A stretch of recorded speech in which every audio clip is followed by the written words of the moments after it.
My name is Sloane and I am 33 years old. At exactly 7 a.m. on a Tuesday, my banking app flashed a single glaring red line across my screen. Access denied. My $800,000 trust fund, the only thing my grandfather left solely to me to protect me from my own family, had been frozen overnight. When I called my mother, my father intercepted the phone. He spoke with the soft, patronizing tone he reserved for his employees. "We had to step in, Sloane," he murmured. "Deon's investment fund needs immediate liquidity and your sister Blair needs to close on her new house. Family comes first." I did not scream. I did not argue. I hung up, grabbed my keys, and drove to the bank. When the branch manager slid a legally notarized power of attorney across the desk, I placed my ID on the counter, pulled out my laptop, and smiled. Before I tell you how a forged piece of paper ignited the total destruction of my family's fake empire, let me know where you are watching from in the comments. Please hit that like button and subscribe if you have ever had to outsmart people who were supposed to protect you. Growing up in Chicago, my parents Richard and Patricia always favored my younger sister Blair. At 29, she calls herself a lifestyle influencer, though she simply burns through our parents' money. Her husband Deon is a 32-year-old African-American man who claims to be a cryptocurrency venture capitalist. My parents adore his flashy business mindset. Meanwhile, my father, who runs a logistics company, views my career as a forensic accountant as dreadfully boring. I track embezzlers and testify in federal court, but to him, I am just a glorified bookkeeper. That is why my grandfather bypassed my parents entirely. He left his substantial trust fund directly to me, ensuring it was for my future, not a bailout fund for Blair. The drive to First Standard Bank took 15 minutes. My father had brazenly admitted to freezing my account, justifying it with his favorite weaponized phrase about family unity. They needed cash for Deon's fund and Blair's house, so they decided to take mine. They assumed I would roll over just like when I was 18, and my father forced me into student loans to bail out Blair's failed ventures. They expected me to cry and accept my role as the family sacrifice. They completely forgot what I do for a living. I walked into the bank and bypassed the teller line, heading straight for the branch manager's office. Mr. Henderson had handled my grandfather's accounts for decades. He looked up from his desk, his face dropping into an expression of deep discomfort as I closed the door. "Good morning, Mr. Henderson," I said, keeping my voice perfectly level. "I need you to explain why I am locked out of my grandfather's trust." He adjusted his tie, refusing to meet my eyes. "Sloane, I received a visit from your father yesterday. He presented a fully executed power of attorney granting him total control over your financial assets. He claimed you were experiencing a severe medical emergency and needed him to manage your affairs." I stared at him, letting the silence stretch, until he shifted uncomfortably in his leather chair. "A medical emergency," I repeated flatly. "Do I look like I am in the middle of a medical emergency right now?" He swallowed hard. "The paperwork was ironclad.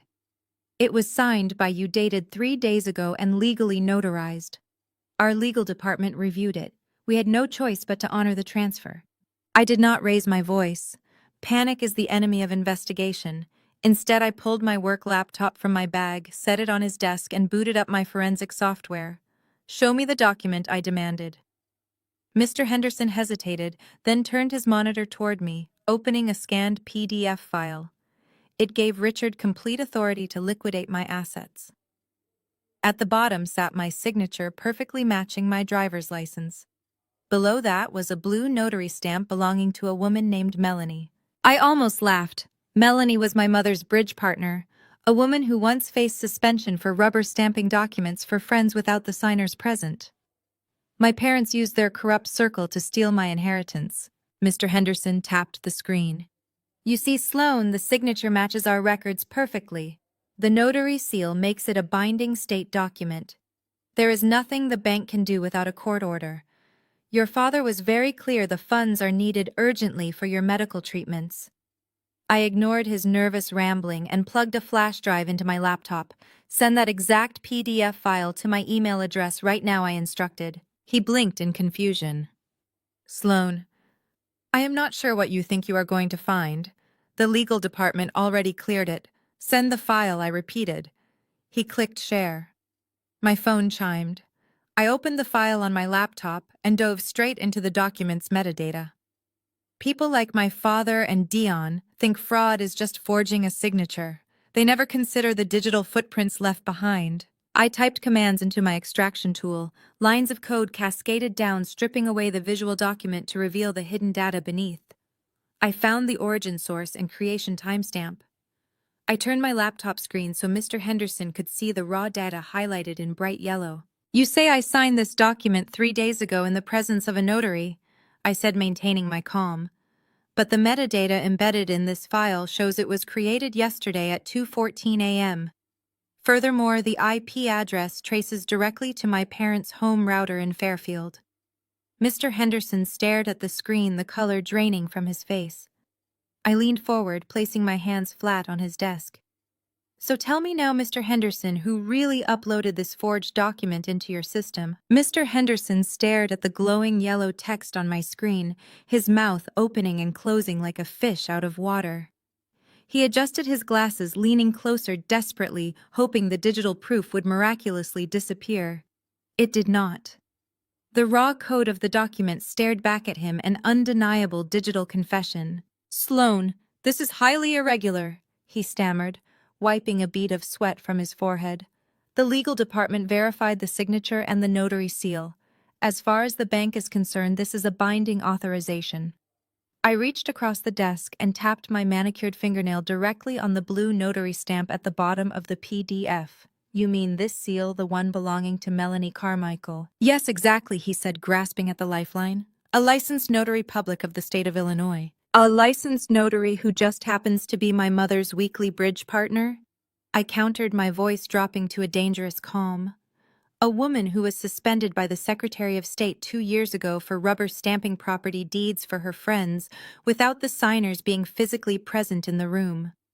My father bailed her out of the legal fees for that little indiscretion. They rely on corrupt enablers to get what they want, and you just let them waltz that same corruption right through the front doors of First Sterling Bank. Mr. Henderson paled, his eyes darting toward his office blinds as if expecting the police to appear. I did not know about her suspension, he whispered. But even so, your father brought this in personally. He is a respected businessman. My father is a bully who thinks the rules do not apply to him, I corrected. And you are a bank manager who failed to do basic due diligence. Look at the screen again. I typed another command, running a tracer program I use daily at my firm to track embezzled corporate funds. A new window popped up on my laptop displaying the origin location of the uploaded file. This IP address belongs to my parents' home router in the Fairfield suburbs, I explained, pointing to the geographic coordinates mapping perfectly to my childhood home. The creation timestamp is exactly 2:14 a.m. today. Tell me, Mr. Henderson, does the bank normally process emergency medical power of attorney forms drafted at 2 in the morning from the very person claiming the emergency?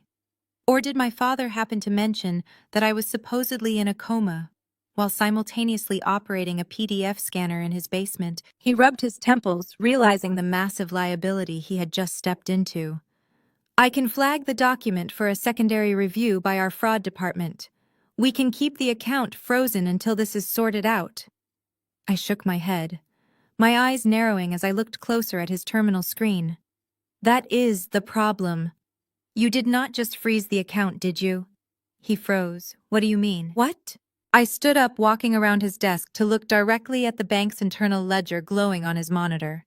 When I checked my app this morning, it said access denied. It did not say the funds were in a holding state.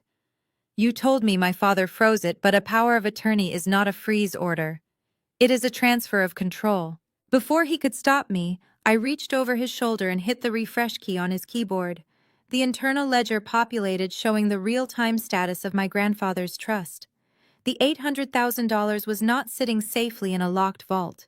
It was sitting in a staging queue. Status pending wire transfer. I read aloud, my voice echoing in the quiet office. The money is moving. Mr. Henderson scrambled to minimize the window, but I slammed my hand down on his desk, stopping him. Do not touch that mouse. Where is the money going? He slumped back in his chair, defeated.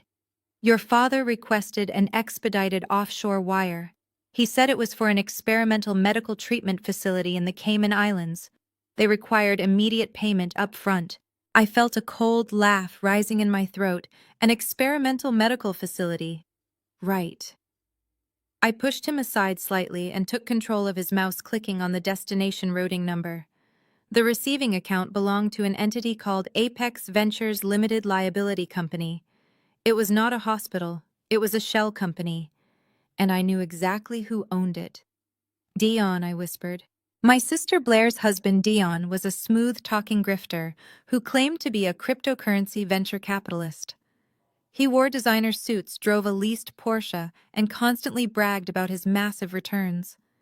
In reality, he was drowning in debt, bouncing from one failed scam to another. He had spent the last 6 months trying to convince my father to invest in his new offshore fund. I had explicitly warned my father that Deon was running a Ponzi scheme, but my father always valued the appearance of wealth over actual financial literacy. Deon looked the part, so my father trusted him blindly. Now my father was using my trust fund to finance Deon's fake empire, and they were using my sister Blair's supposed need for a new house as the emotional leverage to justify it. Cancel the wire, I commanded, stepping back from his desk. Cancel it right now. I cannot, Mr. Henderson said, panic returning to his voice. International wires of this magnitude require a 24-hour holding period to clear the Federal Clearinghouse. Once it enters the pending stage under a verified power of attorney, only the authorized signer can recall it. You just saw the proof that the document is forged, I said. You are facilitating a crime. I need a judge to stop it, he replied. The system locked the funds in transit completely. I stared at the clock. 24 hours until the money dropped. I smiled. I left First Sterling Bank with the printed metadata warm in my hands. The drive to Fairfield took exactly 40 minutes. I used every second of it to lock my emotions into a steel vault. My parents lived in a gated community where the houses looked like castles and the secrets were buried under perfectly manicured lawns. I bypassed the ornate doorbell and simply pushed the heavy mahogany front door open. It was unlocked. They felt too safe, too untouchable. I stepped into the grand foyer and followed the sound of clinking glass. In the sunroom, bathed in mid-morning light, my family had gathered for a celebration. Richard stood by the wet bar pouring vintage champagne into crystal flutes. Patricia was arranging imported strawberries on a silver platter, humming a cheerful tune. On the plush white sofa sat my sister Blair, glowing with manufactured joy, resting a hand on her barely visible pregnancy bump. Beside her sat Deon, looking like a tech mogul from a magazine cover, in his tailored linen suit and expensive watch. They all froze when I walked in, the celebratory atmosphere shattering instantly. Blair recovered first. She let out a high musical laugh, swirling her mimosa, as if I were a mild annoyance rather than a victim of their theft. "Oh, Sloane," she said, her voice dripping with fake pity. "I hope you do not mind taking a bus back to the city. Deon is taking me to the dealership to buy my new Tesla today. Family upgrades, you know." Deon offered a smooth, practiced smile, leaning back into the sofa cushions. "It is just business, Sloane. My fund needed the capital injection. You were just sitting on that cash, doing nothing with it. We are putting it to work for the family." I did not blink. I walked directly to the glass coffee table and slammed the stack of printed metadata reports right next to their crystal champagne flutes. The glassware rattled. "What is this garbage?" Richard demanded, setting his bottle down heavily and marching toward me. "That is the digital fingerprint of your federal crime," I said, keeping my voice dangerously quiet. "The IP address tracing the forged power of attorney directly to your home network at 2:14 this morning. Alongside it is the routing data showing my trust fund is not going to an escrow account for Blair's house. It is going to an offshore shell company in the Cayman Islands registered under Deon's name." Deon's smooth smile vanished instantly. His posture shifted from relaxed to rigid, his eyes darting toward the papers. Patricia stepped forward, her face flushing an angry mottled red. "How dare you hack into our network?" she screeched, completely ignoring the substance of my accusation. You have no right to snoop around your father's business. I did not hack anything, Mom, I replied, staring her down. I checked my own bank account. The one you stole from me using Melanie as a fake notary. The word stole triggered something violent in my mother. She lunged forward and slapped me hard across the face. The sharp crack echoed through the sunroom, silencing the classical music playing softly from the hidden speakers. My cheek burned instantly, but I kept my head perfectly still. I did not raise my hand to touch the red mark forming on my skin. I refused to give them the satisfaction of my pain. You selfish, vindictive little girl. Patricia spat, her voice trembling with absolute rage. You have always been like this, always trying to ruin things for your sister. You are a bitter, jealous spinster who cannot stand to see Blair happy. She has a husband who loves her. She has a baby on the way. She has that beautiful, pregnant glow, and all you have is your miserable, lonely accounting job. You should be honored to help your family. Grandfather was senile to leave that money to you anyway. He meant it for the whole family. I tasted copper in my mouth. I swallowed the blood and looked at Blair. She was not glowing. She looked pale, her eyes darting between the papers on the table, and Deon's suddenly sweating face. Is that what they told you? Blair? I asked calmly, keeping my gaze locked on my sister. That this was a loan for your house, because that money is leaving the country. Deon is completely broke. Shut your mouth, Richard roared, stepping between me and the rest of the room. He was a large man accustomed to intimidating his warehouse workers with his sheer size. He glared down at me, his chest heaving with indignation. You think you are so smart with your little computer papers? You think you can march into my house and threaten me? I am not threatening you, I stated, clearly refusing to back down a single inch. I am giving you the facts. The wire transfer is pending. If I walk out that door and call the fraud department with a police escort, you and Deon are going to federal prison for a very long time. Richard let out a booming, arrogant laugh. He reached into his suit jacket and pulled out his smartphone, tapping it aggressively against his palm. You are not going to call the police, Sloane. You are going to sit down, shut up, and do exactly what you are told. He pointed the phone directly at my face. Do you know who I played 18 holes with last Sunday, Marcus Thorne? The CEO of your precious accounting firm. He is a good friend of mine. We sit on the same country club board. He took a step closer, towering over me, his breath smelling of expensive champagne and cigars. I make one phone call right now and tell Marcus that his supposed fraud expert daughter is having a mental breakdown. I tell him you are making psychotic, baseless accusations against your own family and trying to extort us. You will be fired by noon. You will be blacklisted from every major financial institution in the Midwest. Your career will be over before you even reach your car. I stared at him, letting his threat hang in the heavy air of the sunroom.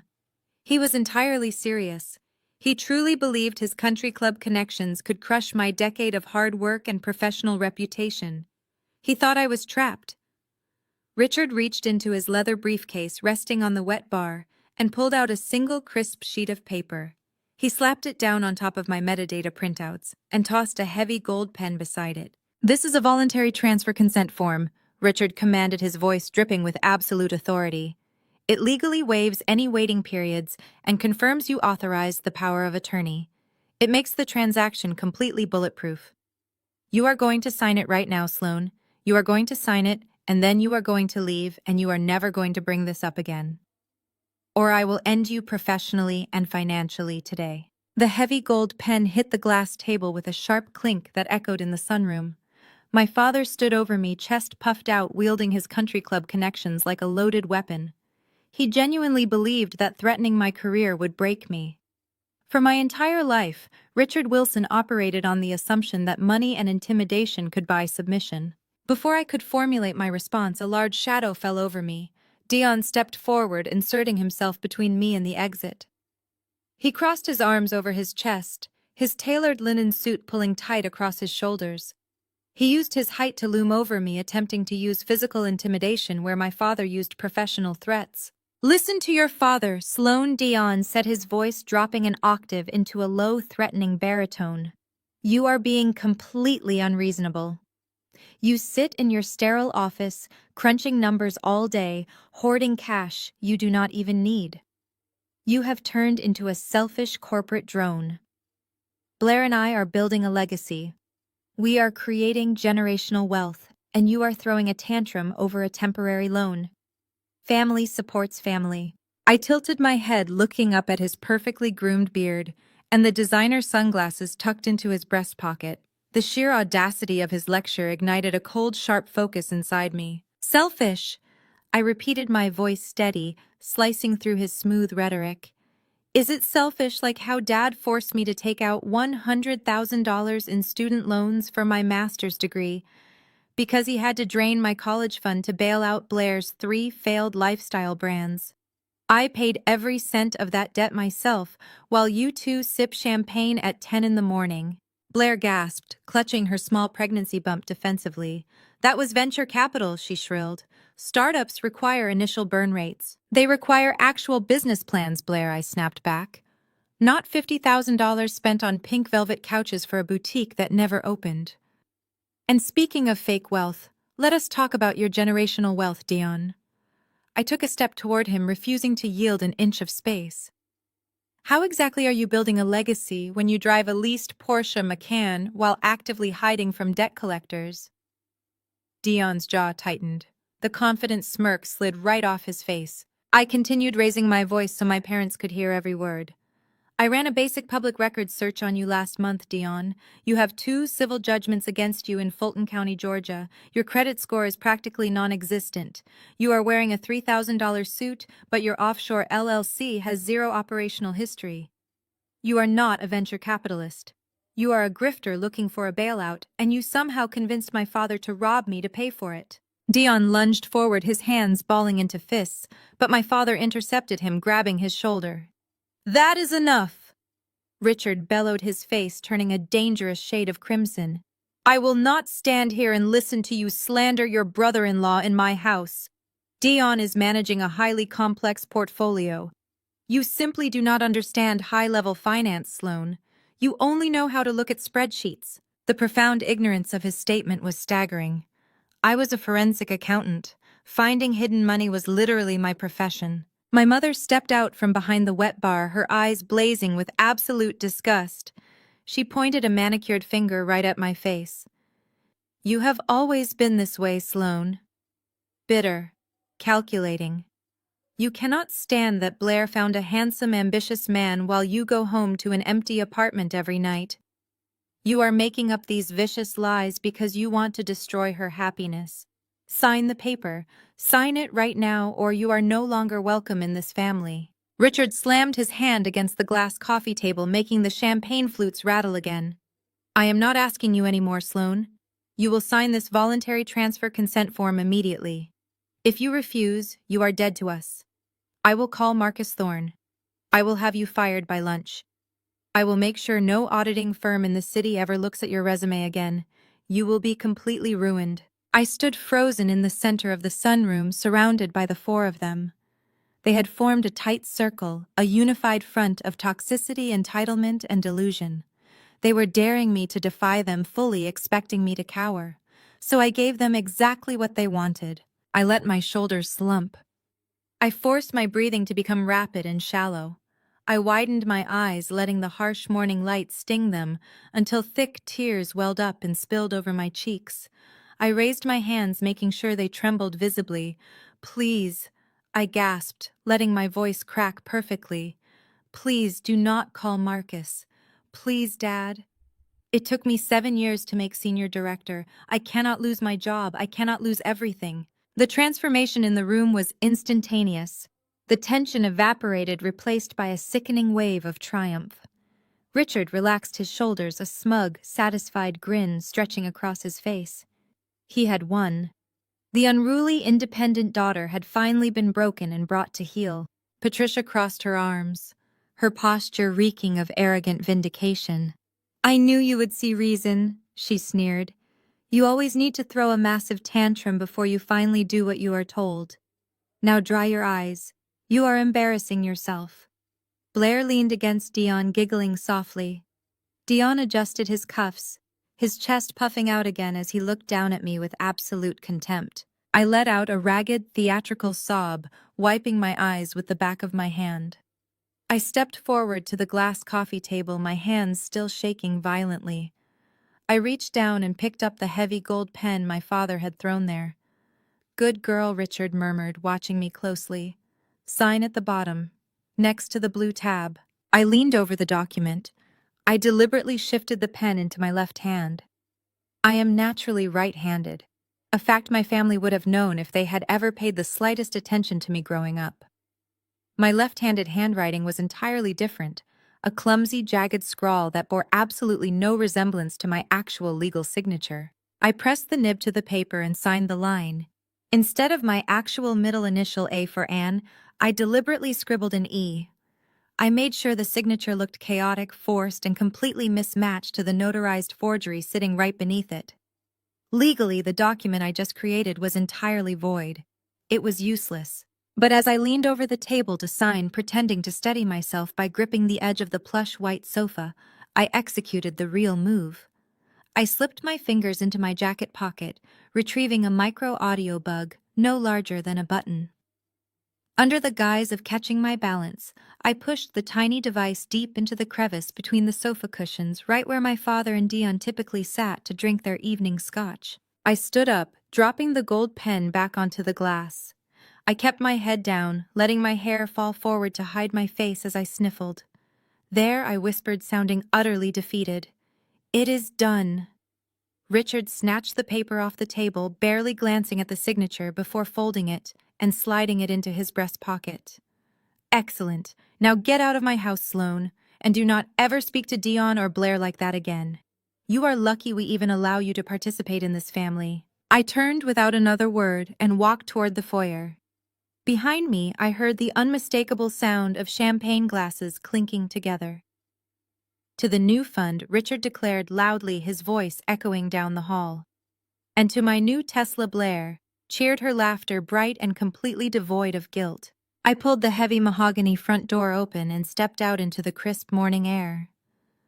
The moment the door clicked shut behind me, my trembling stopped entirely. The tears dried instantly. I stood on the pristine porch, the morning sun warming my face, and allowed a slow, sharp smirk to spread across my lips. They thought they had just secured $800,000. They thought they had broken me. They had no idea. They had just handed a federal fraud investigator a signed confession and a front-row seat to their entire criminal conspiracy. I walked to my car, pulled out my phone, and connected the Bluetooth to the hidden audio feed. The show was about to begin. I sat in the leather driver's seat of my sedan with the engine running, letting the crisp audio from the hidden microphone wash over the car stereo. I did not drive immediately. I needed to ensure the transmission was stable and the connection was secure. Through the premium speakers, the clinking of crystal and the sharp, arrogant laughter of my family echoed with perfect clarity. I pulled out of the gated community and drove back to my downtown apartment while listening to them dissect my supposed breakdown. Patricia was holding court. She told Richard he was an absolute genius for invoking Marcus Thorne's name.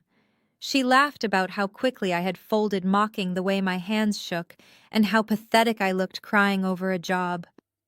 Blair chimed in, her voice muffled slightly as if she were chewing on a pastry. She complained that my tailored suit looked cheap and wondered aloud if I would have to sell my modest condo now that I was officially cut off from the family wealth. They reveled in my defeat. They celebrated the destruction of my boundaries and congratulated themselves on putting me back in my place. I pulled into my secure parking garage just as the audio feed captured the sound of high heels clicking across the hardwood floor. Patricia announced she was taking Blair to the luxury car dealership right now to celebrate. The heavy mahogany front door opened and closed. A heavy, immediate silence settled over the sunroom. I hurried up to my fourth-floor apartment, locked the deadbolt, and threw my keys on the granite counter. I bypassed the kitchen and walked straight into my home office, booting up my primary workstation.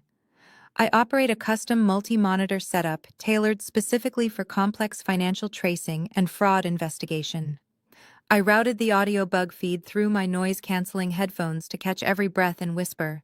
Then I opened my firm's proprietary international tracking software.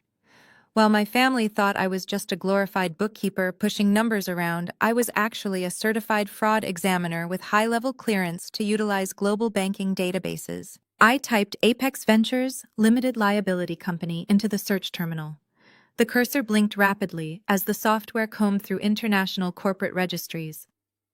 Deon had claimed this was a legitimate venture capital fund needing immediate liquidity. My father had parroted the lie about an offshore experimental medical facility to Mr. Henderson at the bank. Neither lie held up to a 5-minute forensic sweep. The search results populated on my screen in stark white text against a black background. Apex Ventures was incorporated exactly 3 weeks ago in the Cayman Islands. It had no physical office, no board of directors, no operational history, and no registered business activities. It was a classic bare-bones shell company. But people like Deon never stop at one shell. They layer their entities to confuse amateur auditors and slow down banking compliance checks. I dug deeper, running a comprehensive cross-reference on the registered agent associated with Apex. The agent was a corporate service provider notorious for setting up blind trusts for high-risk clients. I initiated a tracing protocol on the receiving account routing number Mr. Henderson had shown me on his monitor. The software algorithm began mapping the proposed wire path, drawing bright red connecting lines across a digital map on my secondary screen. The money was not going to sit in Apex Ventures. The routing instructions dictated an immediate automated transfer upon receipt. From Apex, the $800,000 was scheduled to bounce to a second shell entity called Horizon Holdings located in the British Virgin Islands. From Horizon, the software projected the funds would fragment into a dozen smaller randomized wire transfers, ultimately funneling into a third holding company based in Cyprus. This was a textbook laundering maneuver known as layering. You do not bounce legitimate real estate escrow funds across 3 different Caribbean and Mediterranean tax havens to close on a suburban house. Deon was not buying Blair a Tesla or a new mansion. He was not investing in a new cryptocurrency startup. He was desperately hiding money. And he was using my inheritance to build his firewall. I turned my attention back to the audio feed playing through my headphones. The silence in the sunroom had finally been broken. The cheerful clinking of champagne glasses was gone, replaced by the heavy aggressive thud of a crystal decanter hitting the glass table. "You need to relax, Richard," Deon said. His voice was completely devoid of the respectful, charming tone he always used when Patricia and Blair were in the room. He sounded cold, authoritative, and dangerously impatient. "Do not tell me to relax," my father snapped back. His voice trembled slightly, betraying a deep, genuine fear I had never heard from him before. "I just blackmailed my own daughter. I committed felony wire fraud. If she actually calls Marcus Thorne, or if she goes to the police, my entire logistics company will be dragged into a federal investigation.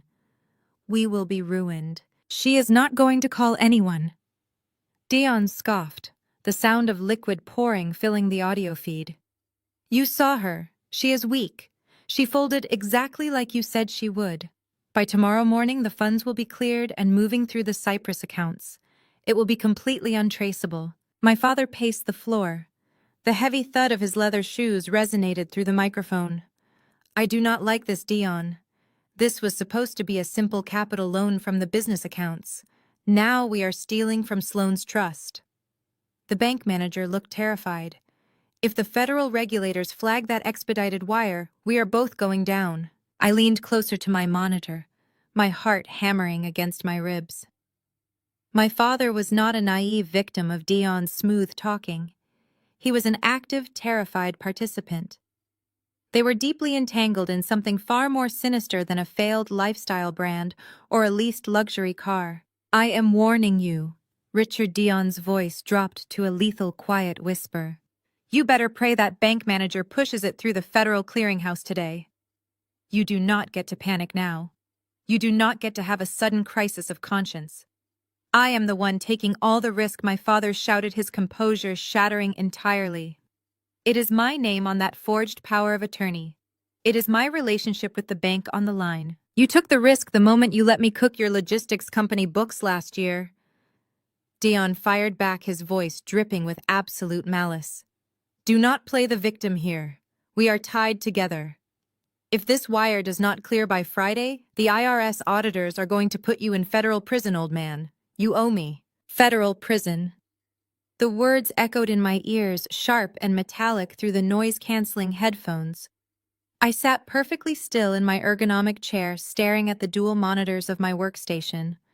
The hostility in Deon's voice had stripped away every layer of his curated venture capitalist persona, revealing the panicked, cornered animal underneath. He was not asking his father-in-law for a favor. He was threatening a co-conspirator. I immediately minimized the international wire tracing software. The Cayman Islands shell companies and the Cyprus routing numbers were just the destination.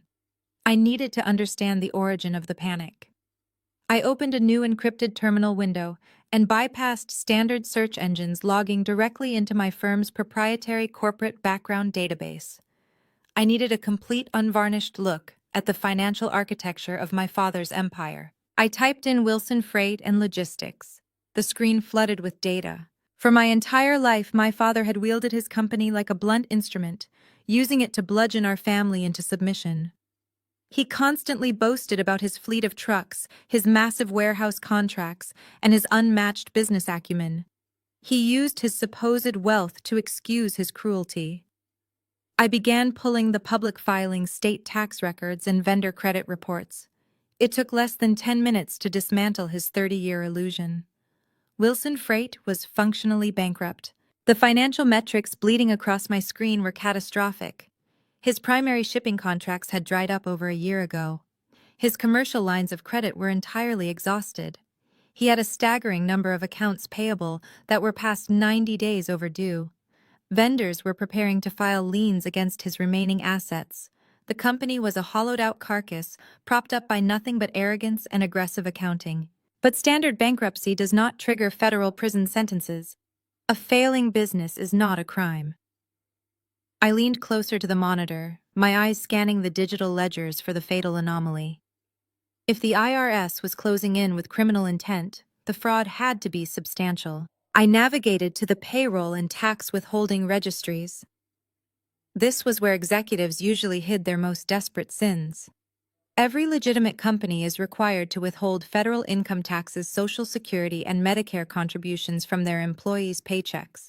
The company holds these funds in trust and must deposit them directly with the government. It is sacred money. I ran a reconciliation matrix comparing Wilson Freight's reported payroll against their federal tax remissions. The algorithm highlighted the discrepancy in blinding red. My father had been systematically embezzling his own employees' payroll taxes. Bile rose in my throat. He was not just running a failing company.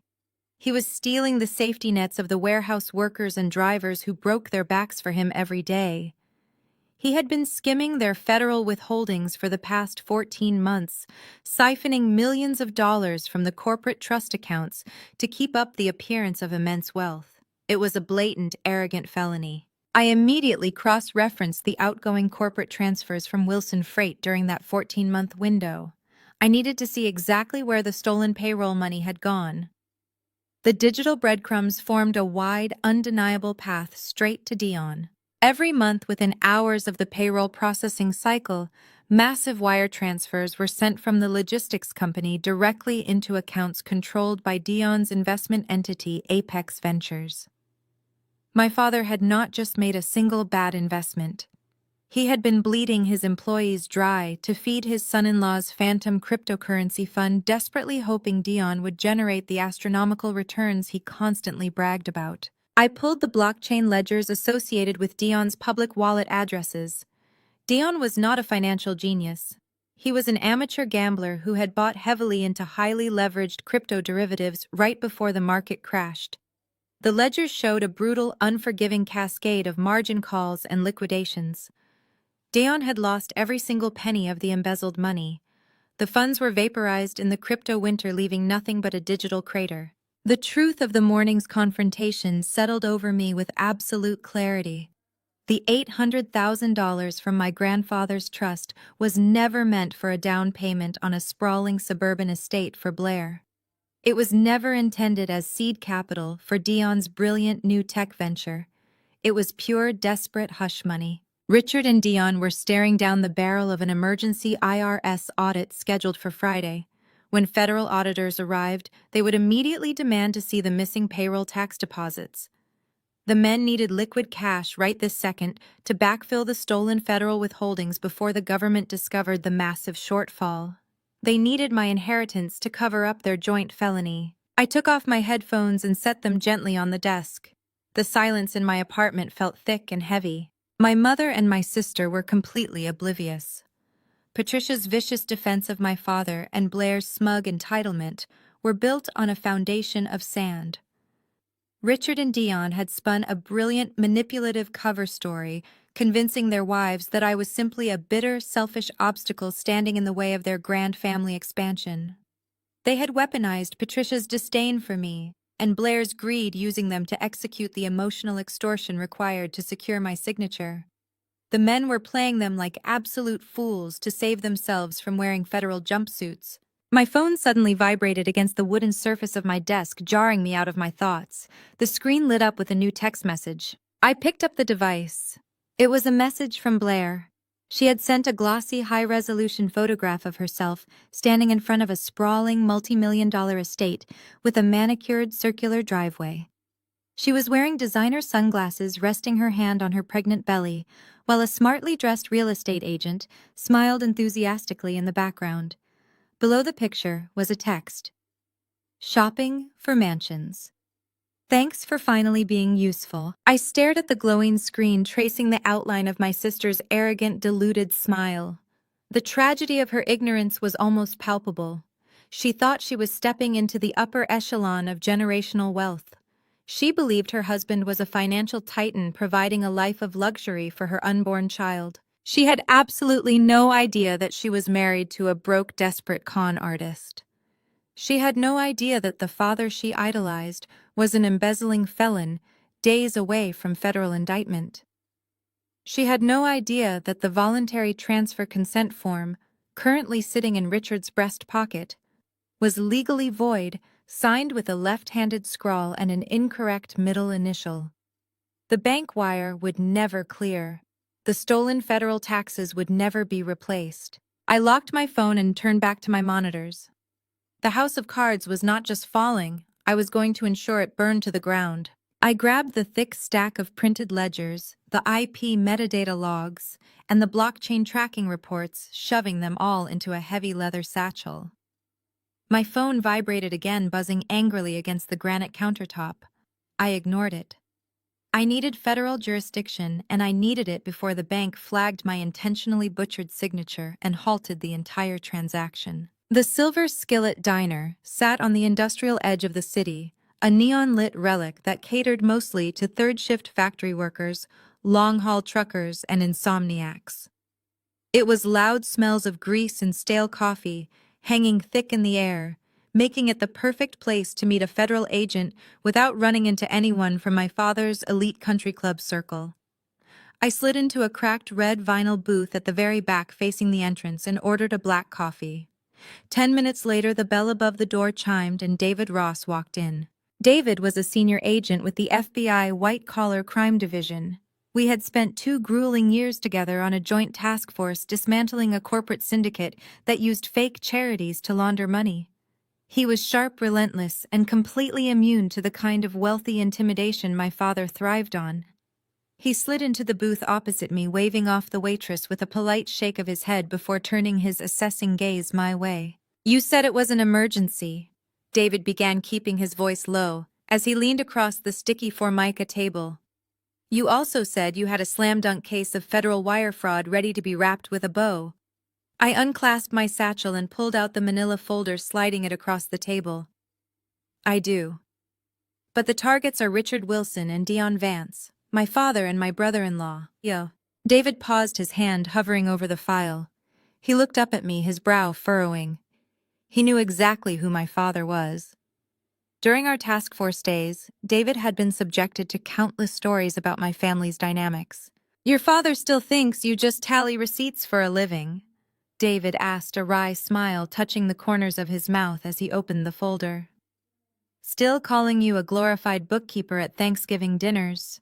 He used to tell anyone who would listen that you lacked the killer instinct required for real business. He thinks I am a spineless corporate drone, I replied, taking a sip of the bitter diner coffee. He has absolutely no idea that my firm contracts me out to your division. He thinks numbers are just boring little things you put on a tax return or a balance sheet. He thinks high-level finance is a boys' club. I smiled, tapping the top page of the printed IP metadata. I am going to show him how those boring little numbers turn into a federal indictment. David began flipping through the pages, his eyes tracking the highlighted rows of data.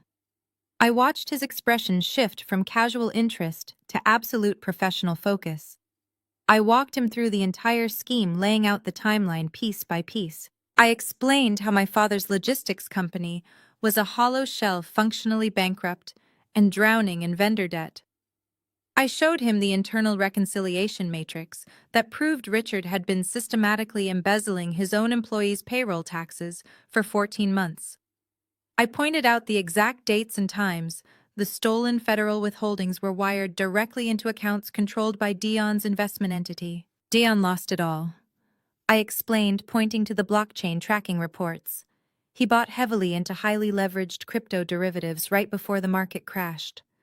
The ledgers show a brutal cascade of margin calls. The embezzled money is gone. Vaporized. David let out a low whistle, shaking his head. And let me guess. The IRS is coming knocking. Friday morning, I confirmed. My father is facing an emergency audit. When the federal auditors arrive, they will demand to see the missing payroll tax deposits.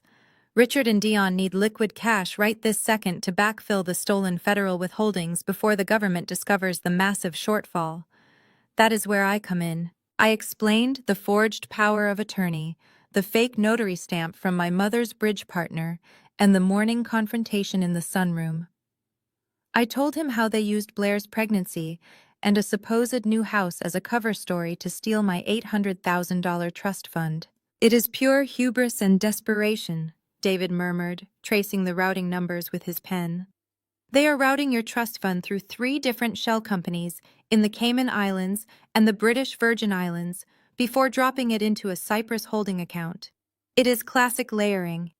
They think they can wash the money offshore and bring it back clean to pay off the IRS. They think they have won, I said, leaning back against the vinyl booth.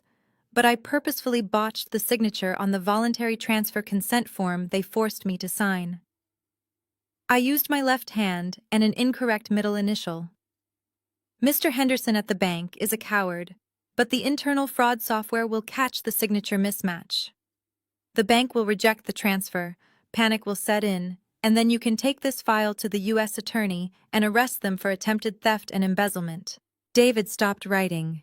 He slowly put his pen down and looked up at me, his expression suddenly grim. Sloane, if the bank rejects that form due to an invalid signature, the money never actually moves. I frowned, confused by his tone. That is the point. I protect my money, and they go to jail. If the money never moves, your father hires a high-priced defense attorney who argues this was all a terrible misunderstanding, David explained, leaning forward. They will claim it was just a familial dispute over a power of attorney.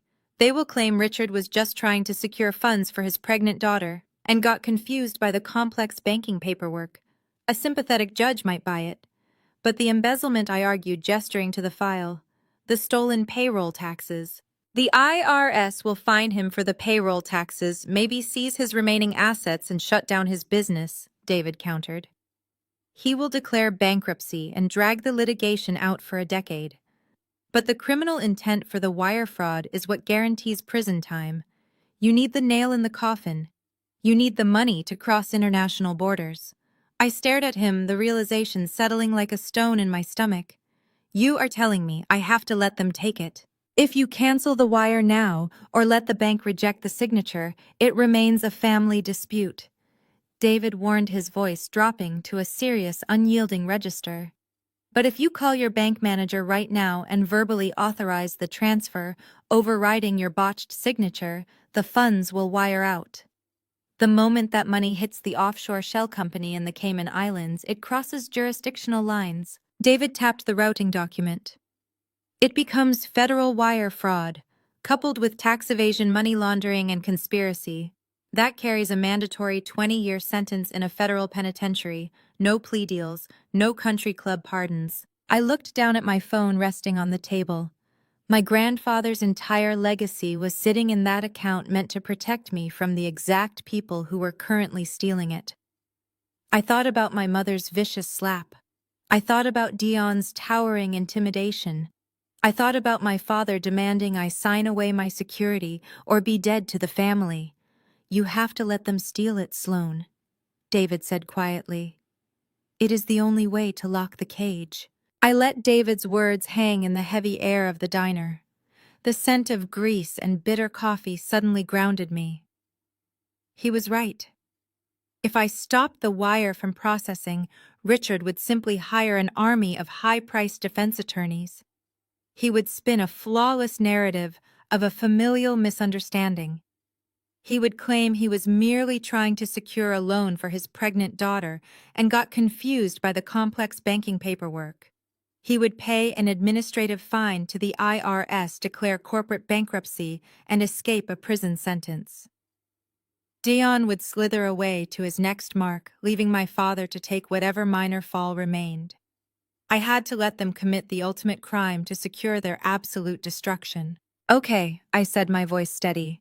"I will let them hang themselves." David nodded, sliding his embossed federal business card across the sticky Formica table. "Call me the exact second it clears." I returned to my apartment and barely slept. I spent the night configuring my workstation, keeping my First Sterling Bank access portal open on the primary screen. The digital clock in the corner of my monitor ticked relentlessly toward the 24-hour mark. This was the critical window. A sudden transfer of $800,000 to an offshore Cayman Islands account automatically triggers algorithmic fraud flags in any major financial institution. The bank would place a hard hold on the funds and require verbal authorization from the account holder to release them. I sat at my desk, my phone resting face up next to my keyboard. I anticipated the call from the First Sterling Fraud Department. I had my script ready. I would play the part of the compliant defeated daughter, confirming the transaction and sealing my family's fate. The clock struck 10 in the morning. It was the exact 24-hour mark since my father had deposited the forged voluntary transfer consent form. The status bar on my banking portal flashed yellow, verification pending. My phone remained completely silent. I frowned, staring at the black screen of my mobile device.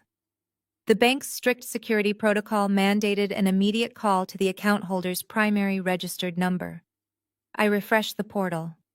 The yellow warning banner blinked steadily, but my phone did not ring. A cold realization washed over me. I clicked into the deep security settings of my profile, navigating to the two-factor authentication and contact registries. My father had anticipated the fraud alert. Years ago, when I first opened the account during my freshman year of college, he had been listed as a custodial guarantor. I had long since removed his access, but he clearly retained the account routing details. Utilizing his VIP commercial banking relationship with the terrified Mr. Henderson, Richard had completely bypassed standard security protocols. The primary contact number listed for emergency verification was no longer mine. It had been changed just hours ago.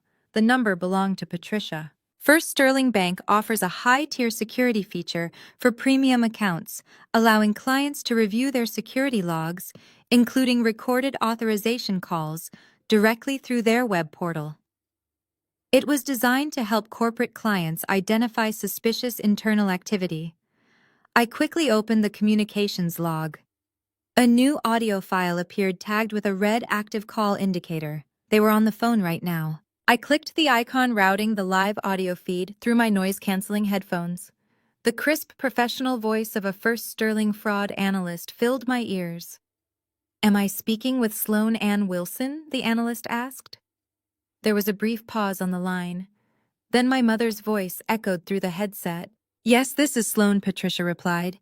Her tone was eerily calm. She had deliberately adopted a slightly lower, more businesslike register to perfectly mimic my professional demeanor. I gripped the edge of my desk, my knuckles turning white.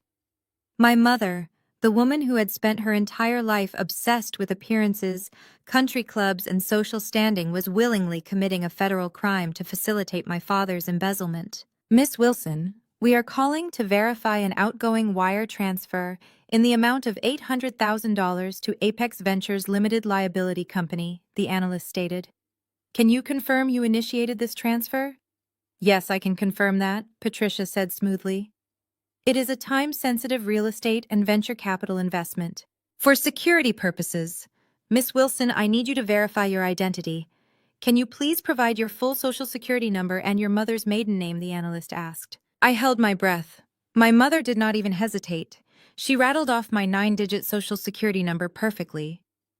She followed it up by providing her own maiden name, completely unfazed by the staggering irony of the security question. She was impersonating me with terrifying ease, actively stealing my identity on a federally recorded line to authorize the theft of my grandfather's legacy. Thank you, Miss Wilson.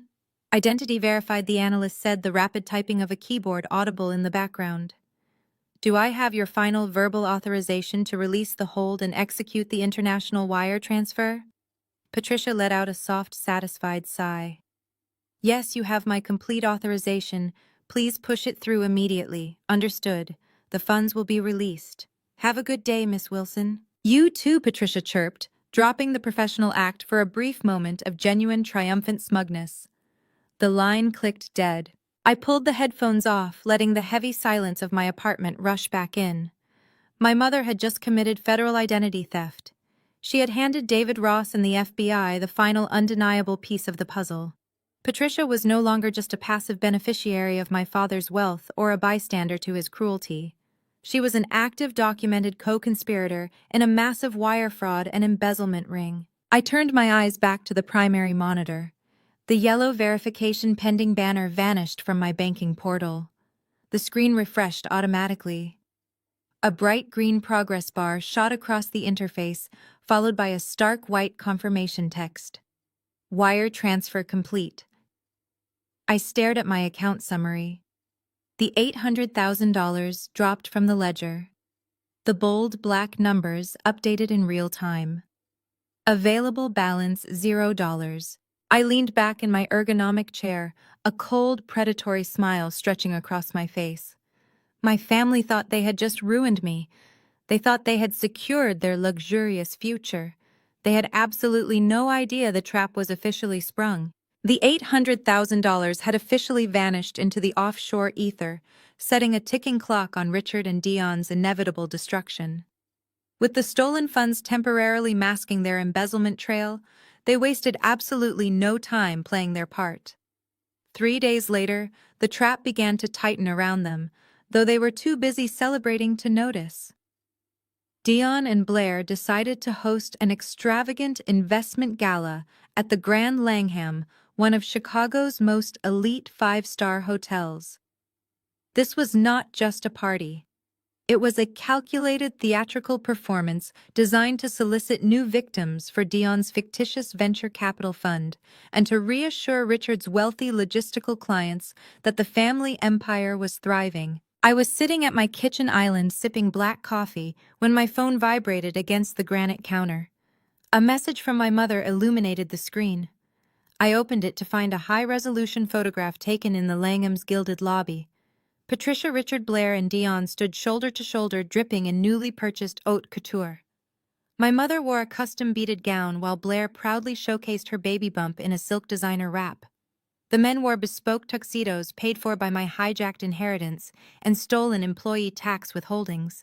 Beneath the photo, Patricia had typed a message specifically designed to twist the knife. Celebrating our family's massive success tonight. Do not even think about showing up to ruin Blair's moment. We gave your name and photo to the hotel's head of security. You are permanently banned from the premises. Stay in your apartment where you belong. I stared at the image, analyzing the sheer arrogance radiating from their smiles. They had stolen my money, committed federal wire fraud, committed identity theft, and were currently hosting a party to flaunt it in front of Chicago's elite. They assumed banning me from the hotel would keep their pristine illusion intact. They clearly did not understand how corporate leverage worked. I set down my coffee mug and walked into my bedroom. I had anticipated this exact level of hubris. I pulled a garment bag from the back of my closet and unzipped it, revealing a stunning floor-length crimson evening gown. It was sharp, elegant, and commanded immediate attention. I paired it with a simple diamond necklace and styled my hair in sleek, loose waves. I was not going to crash their party like a desperate, discarded daughter. I was going to attend as the architect of their downfall. An hour later, I stepped out of a black town car and walked through the revolving brass doors of the Grand Langham. The lobby was a masterpiece of crystal chandeliers and imported marble. The sounds of a live jazz quartet drifted from the main ballroom down the hall. I approached the grand staircase leading to the event spaces, my heels clicking confidently against the polished stone.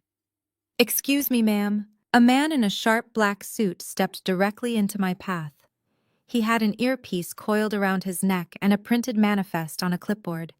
He looked at my face, then glanced down at a printed photograph clipped to his board. It was a terrible, unflattering picture of me from a family dinner 5 years ago. "I am sorry, but you are Sloane Wilson, correct?"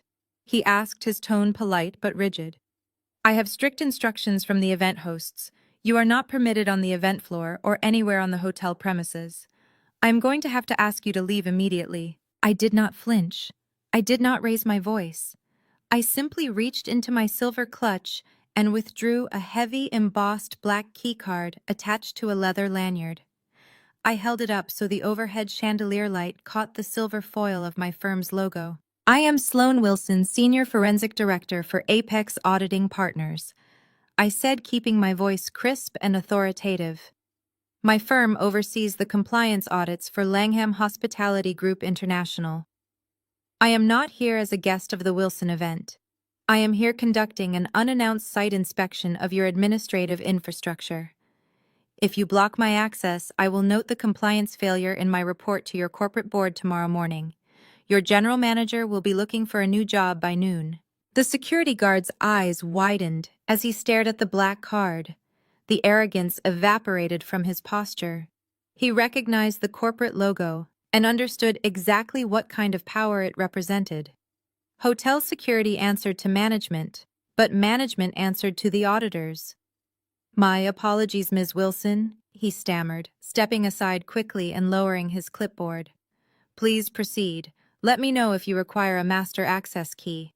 "I already have one," I replied smoothly. I bypassed the main ballroom entrance entirely.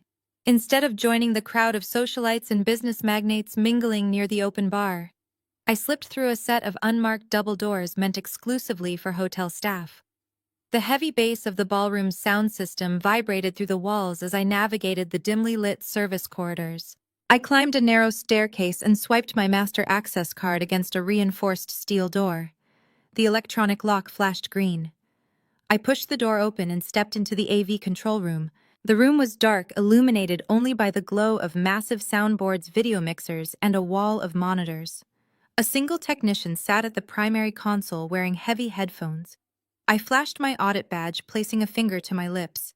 He nodded nervously and rolled his chair back, giving me full access to the control panel. I stepped up to the tinted observation window that stretched across the length of the room. It provided a perfect, unobstructed bird's-eye view of the ballroom below. The gala was in full swing. Waiters in white coats circulated with trays of expensive champagne and caviar. My father stood near the center stage, aggressively networking with his logistical clients, projecting the image of a wealthy, untouchable titan of industry. Deon and Blair were holding court near an elaborate ice sculpture, laughing and accepting congratulations on their fictitious venture capital success. They were surrounded by Chicago's elite, bathing in the stolen glory. I looked down at the control panel. My fingers brushed against the primary override switch for the ballroom's main projection screens. I reached into my clutch and pulled out a small encrypted USB drive containing the bank logs, the offshore tracing maps, the recorded phone call of my mother committing identity theft, and the IRS embezzlement matrix. I plugged the drive into the main console. The system recognized the files immediately. I stood perfectly still in the quiet darkness of the control room, the crimson silk of my gown pooling around my ankles, and watched my family smile for the cameras below. They had gathered every single person who mattered to them in one room. They had set the stage perfectly. All I had to do was press play. I kept my hand hovering over the illuminated console board, my eyes fixed on the spectacle unfolding through the soundproof glass of the observation window. The soft murmur of the crowd began to fade as the crystal chandeliers slowly dimmed, plunging the perimeter of the grand ballroom into elegant shadows. A single brilliant spotlight pierced the darkness, tracking directly to the center stage. Deon stepped up to the acrylic podium, adjusting the lapels of his custom-tailored tuxedo with practiced arrogance. He grabbed the microphone from its stand, moving with the smooth, predatory grace of a man who fully believed his own lies. He was completely in his element, feeding off the energy of the wealthy marks gathered before him. Blair glided up the steps a moment later, taking her place right beside him. She wore a clinging emerald silk maternity gown that perfectly accentuated her pregnancy, her neck heavy with diamonds that she had undoubtedly charged to my stolen trust fund. She rested a manicured hand gracefully on her baby bump, projecting the ultimate image of a thriving, affluent matriarch. "Thank you all for being here tonight," Deon began, his deep, resonant voice echoing flawlessly through the state-of-the-art sound system.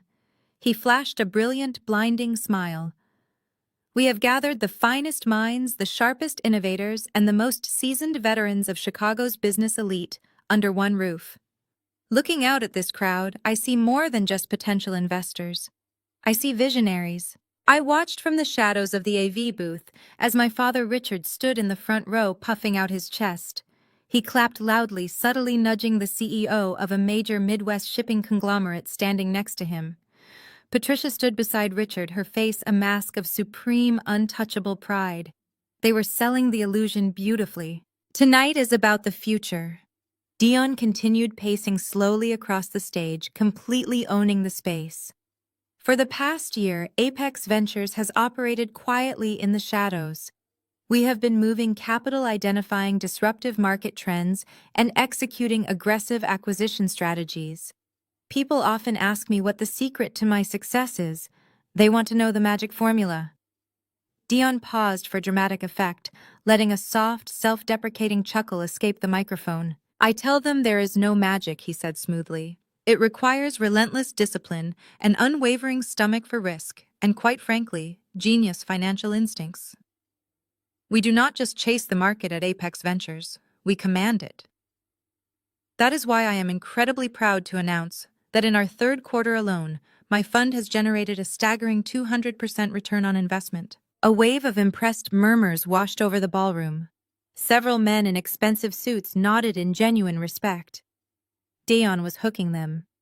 He was using the sheer fabricated scale of his imaginary success to blind them to the lack of actual financial disclosures. He was building the ultimate emotional foundation so he could casually solicit actual liquid cash from these people. Later in the evening, cash he desperately needed to backfill the stolen payroll taxes before the federal auditors arrived at Richard's logistics firm. "My wife Blair and I are building an empire," Deon said, reaching out to pull Blair against his side. She smiled radiantly for the flashing cameras. "We are building a legacy for our growing family, and tonight we are officially opening the doors of Apex Ventures to exclusive outside capital. We are inviting you to join us at the summit." I turned away from the window and looked at the terrified audiovisual technician sitting beside me. He was sweating profusely, his eyes darting between my severe crimson gown, my high-level corporate audit badge, and the complex digital interface of the primary control board. He knew something was wrong, but the hierarchical terror of corporate protocol kept him paralyzed in his leather chair. I did not ask for his permission. I reached across the desk and engaged the manual override sequence for the main visual feed. On the massive 20-foot LED screen, directly behind Deon and Blair, the slick gold-embossed Apex Ventures logo was slowly spinning in a seamless digital loop. I dragged the cursor on the workstation monitor, selected the encrypted folder from my inserted USB drive, and pulled the first file directly into the live broadcast queue. I hit the primary execution key. Down in the ballroom, the massive golden logo abruptly halted mid-spin. The flawless digital display glitched violently. A harsh, jagged line of static ripped across the enormous LED screen, sending a sharp burst of audio feedback shrieking through the ballroom speakers. The sudden noise caused several guests in the front row to flinch and cover their ears. The elegant atmosphere shattered instantly. Deon stopped mid-sentence, his perfectly crafted smile faltering. He frowned, tapping the top of his microphone, clearly assuming the hotel's wireless system was failing. "Just a minor technical hiccup," Deon said smoothly, attempting to charm his way through the interruption. "It seems our visual presentation is as disruptive as our investment strategy." A few polite chuckles drifted from the audience, but the unease was already settling into the room. Deon cast a furious, impatient glare up toward the tinted glass of the AV booth, expecting to see a frantic technician scrambling to fix the logo. He could not see me standing in the dark, my hand resting firmly on the control deck. The screen behind him went completely pitch black. The entire ballroom held its breath, waiting for the golden apex logo to return. Instead, a brilliant, glaring white light suddenly flooded the stage, casting harsh shadows across Deon and Blair's faces. The projector rendered the new image in crystal-clear, high-definition resolution. It was not a corporate logo. It was not an investment portfolio. It was a massive, brightly colored pie chart that completely dwarfed the two of them on stage. The vibrant red and yellow graphics broke down a series of catastrophic, heavily leveraged cryptocurrency, liquidations, margin calls, and defaulted loans. But it was the bold, undeniable black text at the very top of the screen that locked the room in absolute paralyzing shock. The title read, "Deon's actual net worth minus $450,000. A collective intake of breath sucked the oxygen out of the Grand Langham ballroom. The clinking of crystal champagne flutes ceased instantly. The jazz quartet froze mid-measure, the cellist's bow hovering awkwardly above the strings. Every eye in the cavernous gold-leafed hall was glued to the massive LED screen. The glaring pie chart illuminated the room in harsh, unforgiving light, completely destroying the illusion of wealth Deon had so carefully cultivated. Deon whipped his head around. He stared at the screen, his perfectly groomed features slackening into an expression of utter, uncomprehending horror. He blinked rapidly, desperately trying to compute the massive negative integer suspended above his head. He tapped the microphone against his palm, producing a dull, heavy thud that echoed into the silence. I stepped out of the shadows of the audiovisual booth and pushed open the glass door leading to the Juliet balcony overlooking the main floor. The crimson silk of my gown caught the ambient light as I walked to the edge of the carved marble railing. I held a wireless microphone in my right hand, having synced it directly to the primary soundboard. "Good evening, everyone," I said, my voice projecting smoothly through the overhead speakers, cutting through the stunned quiet with absolute authority. "Welcome to the Real Apex Ventures." The crowd gasped, a wave of shock rippling through the sea of tuxedos and designer gowns. Heads snapped upward, searching for the source of the voice. Hundreds of wealthy investors, socialites, and industry titans turned their faces toward the balcony, their expressions morphing from confusion to morbid fascination. My mother spotted me instantly. Her custom-beaded gown sparkled as she lunged forward, pointing a trembling manicured finger up at the balcony. "Security!" Patricia shrieked, her voice shrill and entirely devoid of its usual country club refinement. "Get her out of here! She is trespassing! Security! Remove this woman immediately!" Two hotel guards near the entrance took a tentative step forward, but they hesitated. I leaned over the railing, my posture relaxed, projecting total control. "The hotel security works for the corporate management group," Patricia Weiss stated calmly, making sure every syllable echoed across the room. "And management answers to their auditors. I am the auditor. I am not going anywhere until these people understand exactly whose money paid for the caviar they are currently eating." Richard scrambled toward the edge of the stage, his face flushed a dangerous mottled purple. "Sloane, turn that screen off right now!" he bellowed, dropping his polished executive persona. "You are having a mental breakdown. Nobody listened to her." But the crowd was absolutely captivated. The wealthy elite rarely get to witness a live corporate execution, and no one was looking away. I tapped a button on the wireless remote in my left hand. The screen behind Deon shifted. The pie chart vanished, replaced by a high-resolution scan of digitized court dockets and certified financial judgments. "Let us talk about my brilliant brother-in-law," I said, pacing slowly along the balcony railing. "You claim 200% returns. Then why do these court records show you owe $150,000 in back child support to two women in Atlanta?" The silence in the ballroom became deafening thick with impending catastrophe.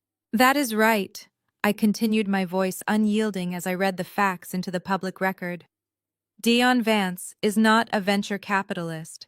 He is a con artist who filed for Chapter 7 bankruptcy less than 3 years ago. He targets wealthy families, leverages their assets to cover his disastrous crypto losses, and washes the funds through offshore shell companies. He does not have a proprietary investment algorithm. He just has a very expensive tailor." I clicked the remote again. The screen transitioned to the wire transfer logs from First Sterling Bank. The routing numbers, the Cayman Islands destination accounts, and the exact timestamp of the $800,000 transaction were displayed for everyone to see. "And the seed money for this grand new venture?" I asked, gesturing down at Richard, who was now sweating profusely through his bespoke tuxedo. "It was stolen." Richard drained his own employees' federal tax withholdings to prop up a functionally bankrupt logistics firm. When the IRS scheduled an emergency audit for tomorrow morning, they became desperate. They forged a power of attorney and committed federal identity theft on a recorded bank line to hijack my trust fund. This entire gala is financed by stolen money. On the stage, the illusion finally shattered. Blair had been standing frozen beside Deon, her hand resting protectively over her pregnant stomach. She stared up at the massive screen, her eyes darting between the court records and the bank logs. The reality of the situation crashed over her in a brutal, suffocating wave. The wealthy, successful husband she had flaunted to her country club friends was a complete fabrication. Her entire life was a grift. Her fingers went slack.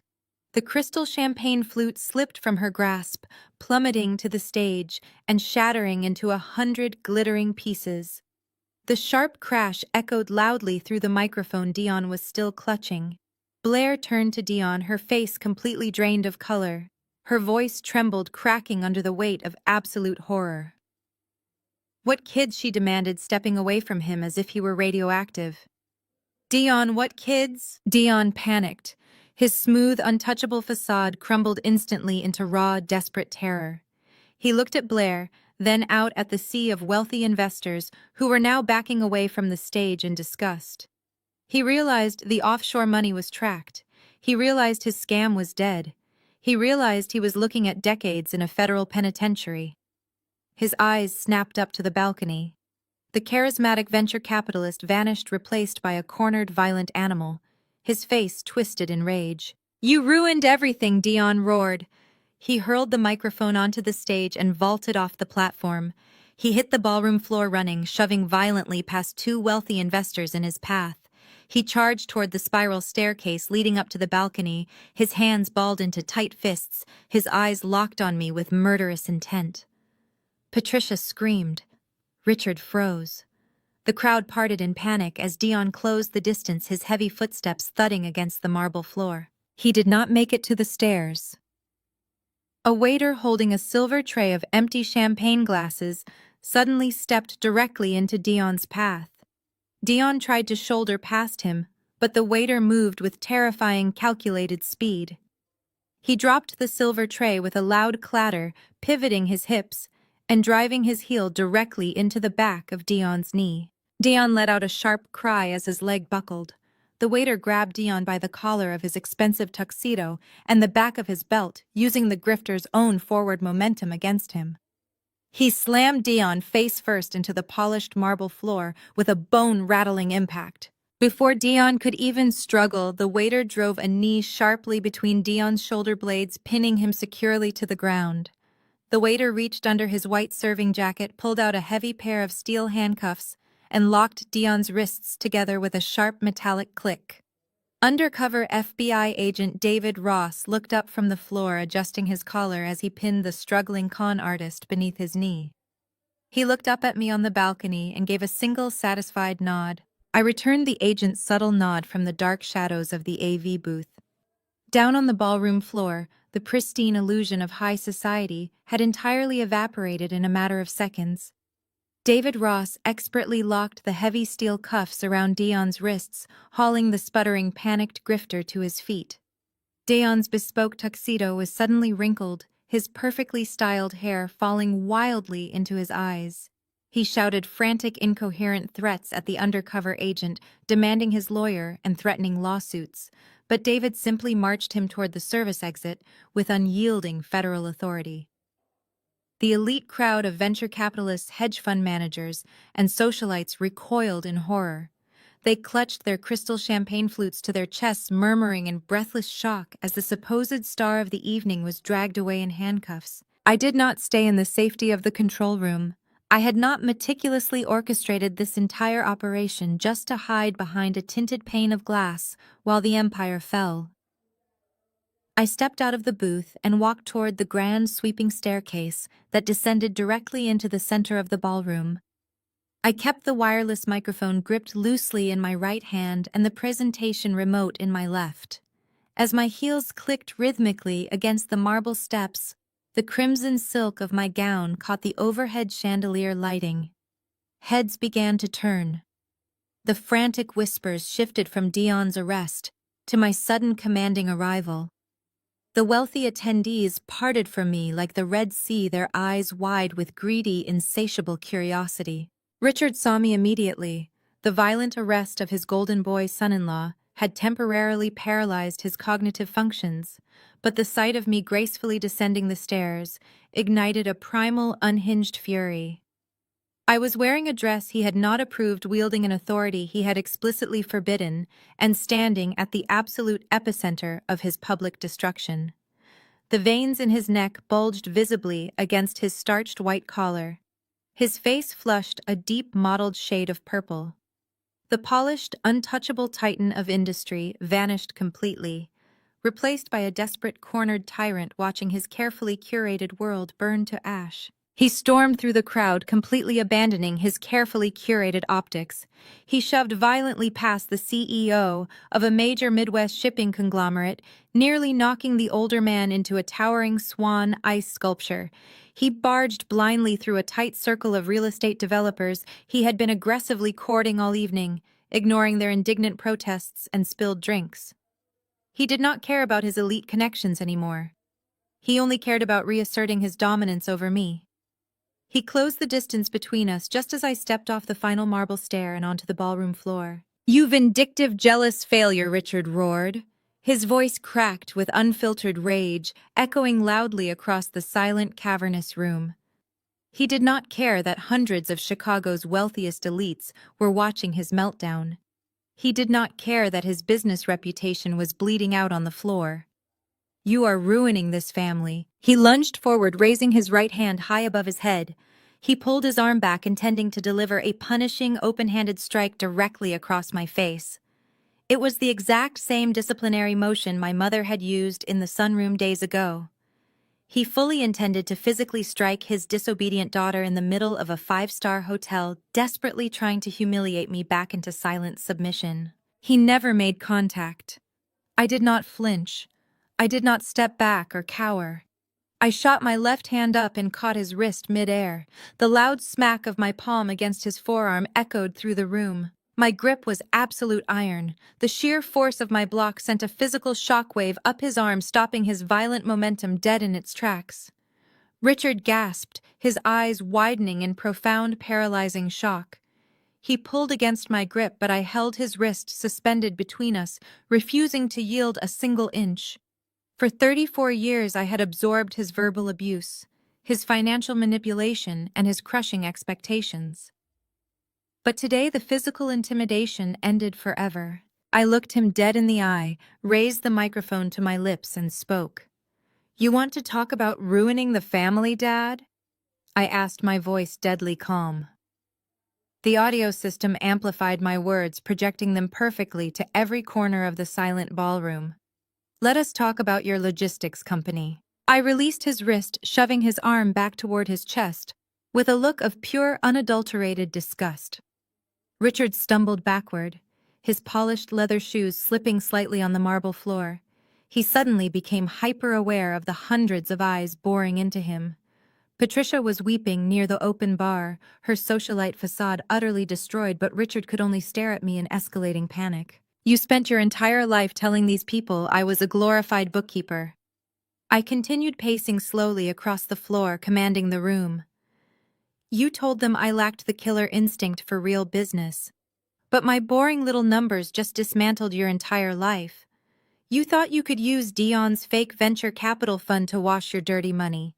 You thought you could parade my pregnant sister in front of these investors and solicit enough liquid cash to save your drowning empire." "Stop talking," Richard hissed, spit flying from his lips as panic finally pierced through his rage. He turned wildly to the crowd, raising his hands in a pathetic, trembling gesture of defense. "Do not listen to her. She is mentally unstable. She has been stealing from our family accounts. She is a liar." I smiled, a cold, calculating smile.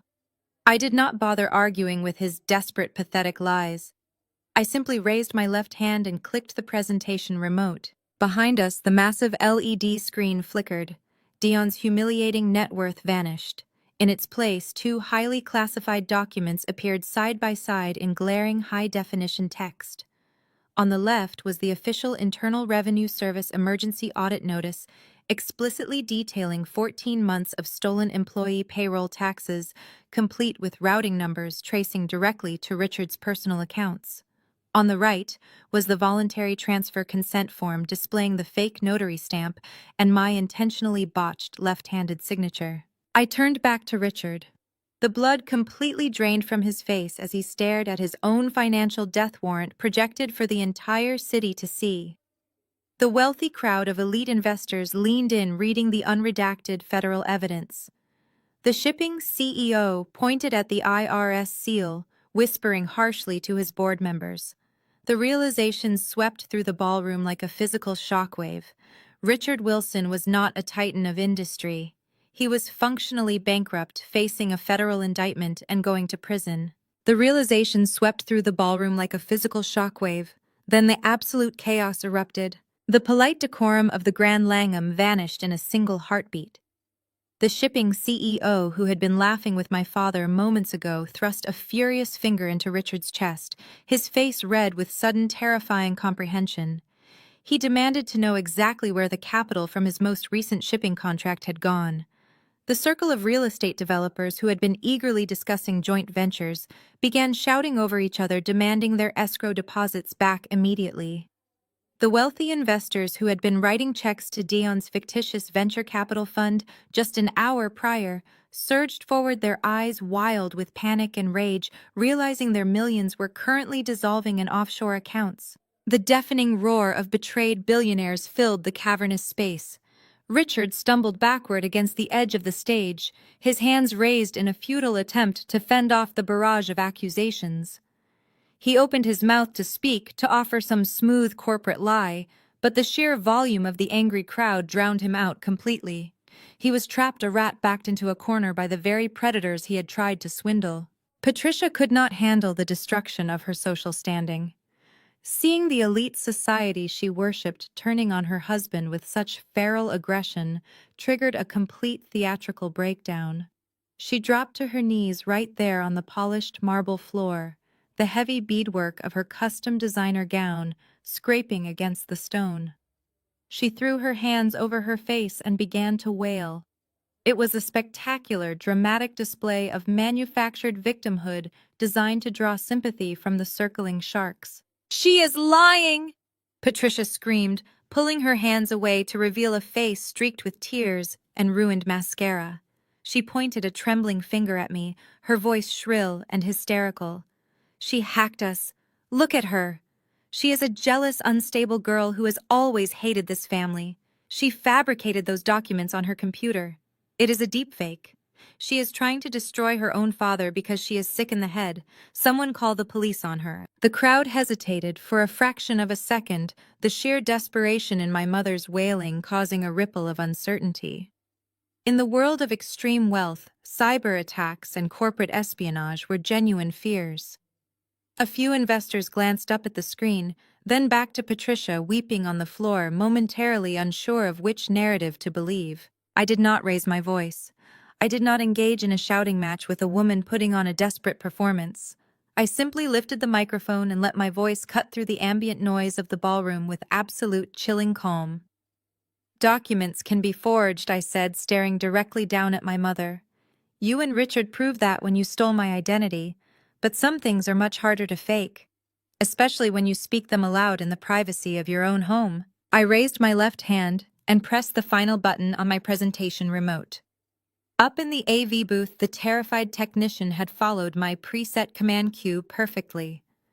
The visual feed on the massive LED screen faded to black, replaced by a simple pulsating audio wave graphic. A second later, the hotel's state-of-the-art surround sound system engaged, pumping crystal-clear audio through every single speaker in the ballroom. The recording I had captured from the listening device planted deep inside Patricia's vintage sunroom sofa began to play. The acoustics of the grand hall amplified the audio so flawlessly that it sounded as if my parents were standing right next to every person in the room. My father's voice boomed from the speakers, frantic and drenched in terror. "I stole the employees' tax money, Deon. If we don't use Sloane's trust fund to pay the IRS, I'm going to prison." The ballroom went dead silent. You could hear a pin drop on the marble floor. The investors who had been shouting at Richard froze their jaws slack. The shipping CEO stared at my father with a look of pure, unadulterated disgust. The audio recording continued to play, offering no mercy. Deon's voice echoed next, smooth and arrogant, casually discussing the mechanics of the wire fraud. Then came my mother's voice, crisp and impatiently demanding, urging Richard to use his left hand to forge my signature on the power of attorney documents so the bank would not flag the handwriting discrepancy. Every single word of their criminal conspiracy, every callous dismissal of my life, every calculated step of their federal embezzlement scheme played out in high fidelity for Chicago's elite to hear. Patricia stopped crying. Her mouth hung open in silent, paralyzing horror. The theatrical victimhood melted from her features, replaced by the crushing, undeniable reality that she had just been broadcast committing federal identity theft. She looked around the room, meeting the eyes of the wealthy socialites she had spent decades trying to impress. They were looking at her as if she were a diseased rat. The social execution was absolute. But the most devastating reaction did not come from the investors. It came from the stage. Blair had been standing near the shattered remains of her champagne glass, watching her husband get dragged out in handcuffs and her father get cornered by angry executives. But as the audio recording played, as she heard the exact panicked reasoning behind the theft of my trust fund, her entire posture shifted. She stared at Richard and Patricia, her eyes wide with a horrific dawning realization. Her chest heaved as she struggled to pull oxygen into her lungs. She had spent the last 2 weeks flaunting her upcoming luxury home purchase, boasting about the extravagant life Deon was providing for their growing family. She had genuinely believed that the stolen money was a necessary sacrifice to secure her perfect suburban future. But the recording laid the ultimate betrayal bare. They had not stolen my $800,000 to buy Blair a house. They had not stolen it to secure a future for their unborn grandchild. They had stolen my money to save Richard from a federal prison sentence and to prop up Deon's catastrophic bankrupt scam. Blair realized in that exact moment that she was not the cherished golden child. She was just a prop. She was a convenient pregnant meat shield they had used to maintain the illusion of success, while the family empire burned to the ground behind closed doors. They had sacrificed my financial future, and they had been perfectly willing to sacrifice hers next. Mom Blair choked out, her voice barely a whisper yet carrying through the silent room. "Dad, you used me." Richard could not answer. Patricia could not speak. They were completely surrounded, stripped of their wealth, their status, and their lies, trapped in the glaring spotlight of their own ruin. The absolute silence following the audio recording shattered into pure, unadulterated chaos. The ballroom, previously a bastion of high society decorum, instantly devolved into a predatory feeding frenzy. The shipping magnates, tech founders, and real estate developers who had been sipping premium champagne just minutes ago transformed into a mob of enraged victims.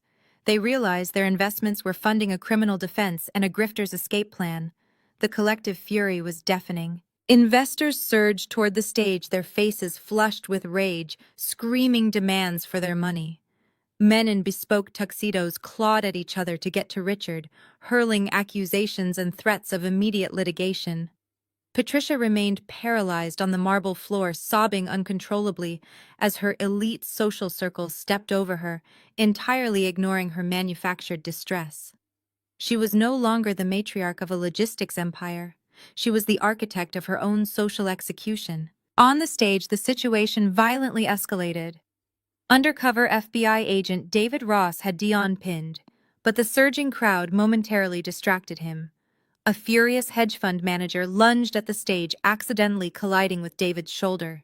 In that single chaotic second, Deon seized his opportunity. With a surge of adrenaline fueled by sheer desperation, Deon thrashed violently, driving his elbow backward into David's chest. The sudden strike broke the agent's grip just enough for Deon to wrench his partially cuffed hands free. Deon scrambled to his feet, his tuxedo torn and his face twisted into a mask of feral panic. He locked his eyes on the swinging double doors leading to the hotel's industrial kitchen, the only exit not currently blocked by the enraged mob. He sprinted toward the escape route with reckless, blinding speed. Blair was standing directly in his path, trembling in her emerald silk maternity gown, tears streaming down her face as she processed the reality of her fake life. Deon, Blair cried out, reaching a desperate, trembling hand toward the man she thought she knew. Deon did not hesitate. He did not look back with regret. He lowered his shoulder and violently shoved his pregnant wife aside. The brutal impact sent Blair stumbling backward. Her high heels slipped on the polished stage, and she crashed hard onto the floor, crying out in shock and physical pain as she clutched her stomach. Deon did not even glance over his shoulder. He vaulted off the side of the stage and sprinted toward the kitchen doors, leaving the woman he supposedly loved sobbing on the ground. David Ross recovered instantly, shouting federal commands into his earpiece as he sprinted after the fleeing grifter, disappearing through the swinging kitchen doors in hot pursuit. I watched the entire spectacle from the balcony, my expression utterly detached. I felt no satisfaction in Blair's fall, only a cold confirmation of everything I already knew about the people she chose to surround herself with. Richard, however, was incapable of accepting defeat. He watched his son-in-law flee and his daughter collapse, but his narcissistic brain could only process his own impending doom. The crowd of investors was closing in on him, their shouts echoing off the crystal chandeliers. Richard pushed his way out of the mob, his tie completely undone, his hair plastered to his forehead with sweat. He stumbled toward the base of the balcony, his eyes burning with an unhinged, frantic rage. "Sloane," Richard screamed, his voice cracking violently over the roar of the crowd. "Fix this! You tell them it is a mistake! You tell them right now!" I leaned against the marble railing, staring down at the man who had spent 34 years treating me like a disposable asset. I kept the microphone raised to my lips. "There is no mistake, Dad," I stated clearly, my voice slicing through the chaotic noise of the ballroom. "You gambled with federal tax money. You lost. Then you committed identity theft to cover your tracks. The IRS is not going to negotiate, and the FBI is not going to accept an apology." Richard slammed his fists against the marble pillars supporting the balcony. His face was contorted in a desperate, ugly panic. "You owe me!" he roared, spit flying from his mouth. "I gave you everything. I put a roof over your head. I paid for your education. You owe me your life, you ungrateful wretch. You are going to transfer that trust fund to my account right now, or I swear to God I will destroy you." The sheer audacity of his delusion was staggering. Even now, facing federal indictment and total financial ruin, he genuinely believed he could intimidate me into submission. He believed he still held the power. "You never gave me anything that you did not intend to use as leverage," I replied, my voice chillingly calm. "You did not pay for my education because you believed in me. You paid for it so you could use my credentials to legitimize your fraudulent business practices. You did not put a roof over my head You built a cage and demanded I thank you for the lock. I stepped away from the railing and walked slowly down the sweeping staircase, the crimson silk of my gown flowing behind me. The crowd parted, giving me a wide berth as I approached my father. He looked pathetic, a cornered tyrant stripped of his armor. "You want to talk about what I owe you?" I asked, stopping just a few feet away from him. "I owed you loyalty, and you rewarded it by hijacking my identity. I owed you respect, and you rewarded it by calling me a failure in front of your sycophants. You spent my entire life telling me I was not smart enough, not ruthless enough, not cut out for the real world of business." I gestured around the ballroom, taking in the panicked investors, the weeping matriarch, and the shattered illusion of the Wilson Empire. "Take a good look around, Richard," I said coldly. "This is what my business looks like. I found your offshore accounts. I tracked your forged signatures. I compiled the IRS audit matrix, and I handed the entire neatly wrapped package directly to the federal government. You are not a titan of industry. You are a common thief who got sloppy, and I am the auditor who caught you." Richard opened his mouth to scream another threat, but the words died in his throat. The massive floor-to-ceiling windows of the Grand Langham Ballroom suddenly illuminated with rapid flashing bursts of color. Brilliant strokes of red and blue light cut through the elegant dimness of the room, painting the terrified faces of the wealthy elite in stark, undeniable emergency colors. The wail of police sirens pierced through the thick glass, growing louder and more overwhelming by the second. The sound of multiple heavy vehicles slamming their brakes out on the plaza echoed into the hall. The elite crowd froze, their angry shouting instantly replaced by a collective breathless terror. They realized the true gravity of the situation. This was not just a family dispute. This was a federal raid. Richard slowly turned his head toward the entrance, his entire body trembling violently. The heavy, ornate oak doors of the main ballroom bucked inward with a thunderous crash, bursting open to reveal a tactical team of federal agents flooding into the room. "Federal Bureau of Investigation. Nobody move." The command ripped through the ballroom, amplified by the sheer authority of the men in tactical vests swarming the floor.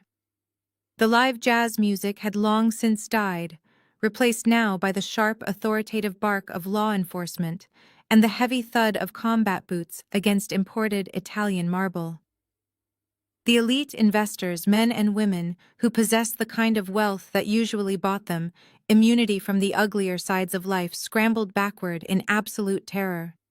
They pressed themselves against the silk-lined walls, knocking over ice sculptures and champagne towers in their desperate bid to distance themselves from the epicenter of the raid. The flashing red and blue lights from the plaza outside painted the crystal chandeliers in harsh, strobing colors. From the direction of the service corridor, the swinging brass doors of the kitchen kicked open. Agent David Ross emerged, his undercover waiter jacket discarded, revealing his tactical harness. He gripped the heavy steel chain of a pair of handcuffs, dragging a violently struggling Deon Vance back into the main ballroom. Deon looked entirely pathetic. His bespoke tuxedo jacket was ripped at the shoulder. His silk bow tie hung by a single thread, and a smear of kitchen grease stained his cheek. He dragged his expensive loafers across the floor, whining and begging for a lawyer, stripping away every ounce of the charismatic venture capitalist persona he had worn just 10 minutes prior. Ross marched Deon to the center of the room and shoved him into the waiting arms of 2 uniformed local police officers. He then reached to his belt, unclipped a leather wallet, and held it high above his head.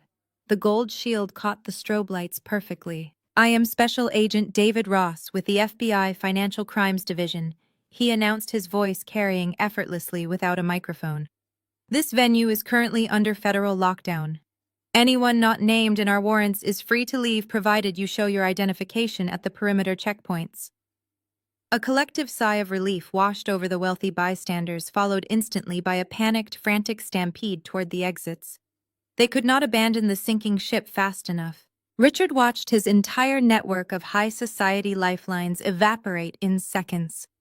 The shipping magnates, the hedge fund managers, the politicians he had spent millions to court, all averted their eyes and hurried out the doors, treating him like a highly contagious disease.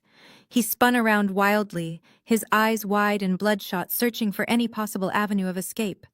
He took one frantic step toward the side exit, his survival instinct completely overriding his rational thought. He did not even make it 2 feet. 2 federal agents closed the distance with terrifying speed. Richard Wilson. One of them barked, stepping directly into my father's path. "Keep your hands where I can see them."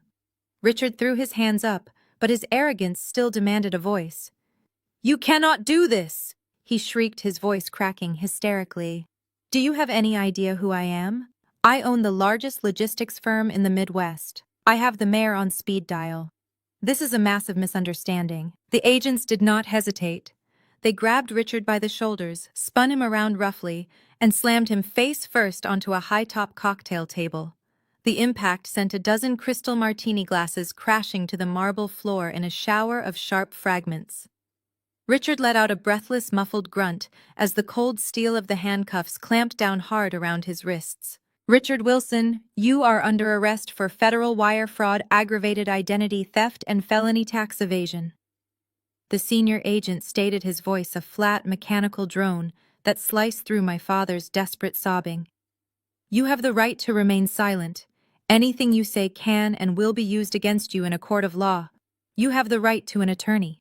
I stood motionless near the base of the grand staircase, watching the man who had spent 34 years orchestrating my psychological torment get reduced to a weeping handcuffed mess. The satisfying click of the metal restraints locking into place was the most beautiful sound I had ever heard. Blair remained slumped on the edge of the stage, her arms wrapped tightly around her pregnant belly. Her emerald silk gown was stained with spilled champagne, her perfectly styled hair falling in messy strands across her tear-streaked face. She stared vacantly at Deon, then at our father, her mind completely unable to process the total annihilation of her fake privileged reality.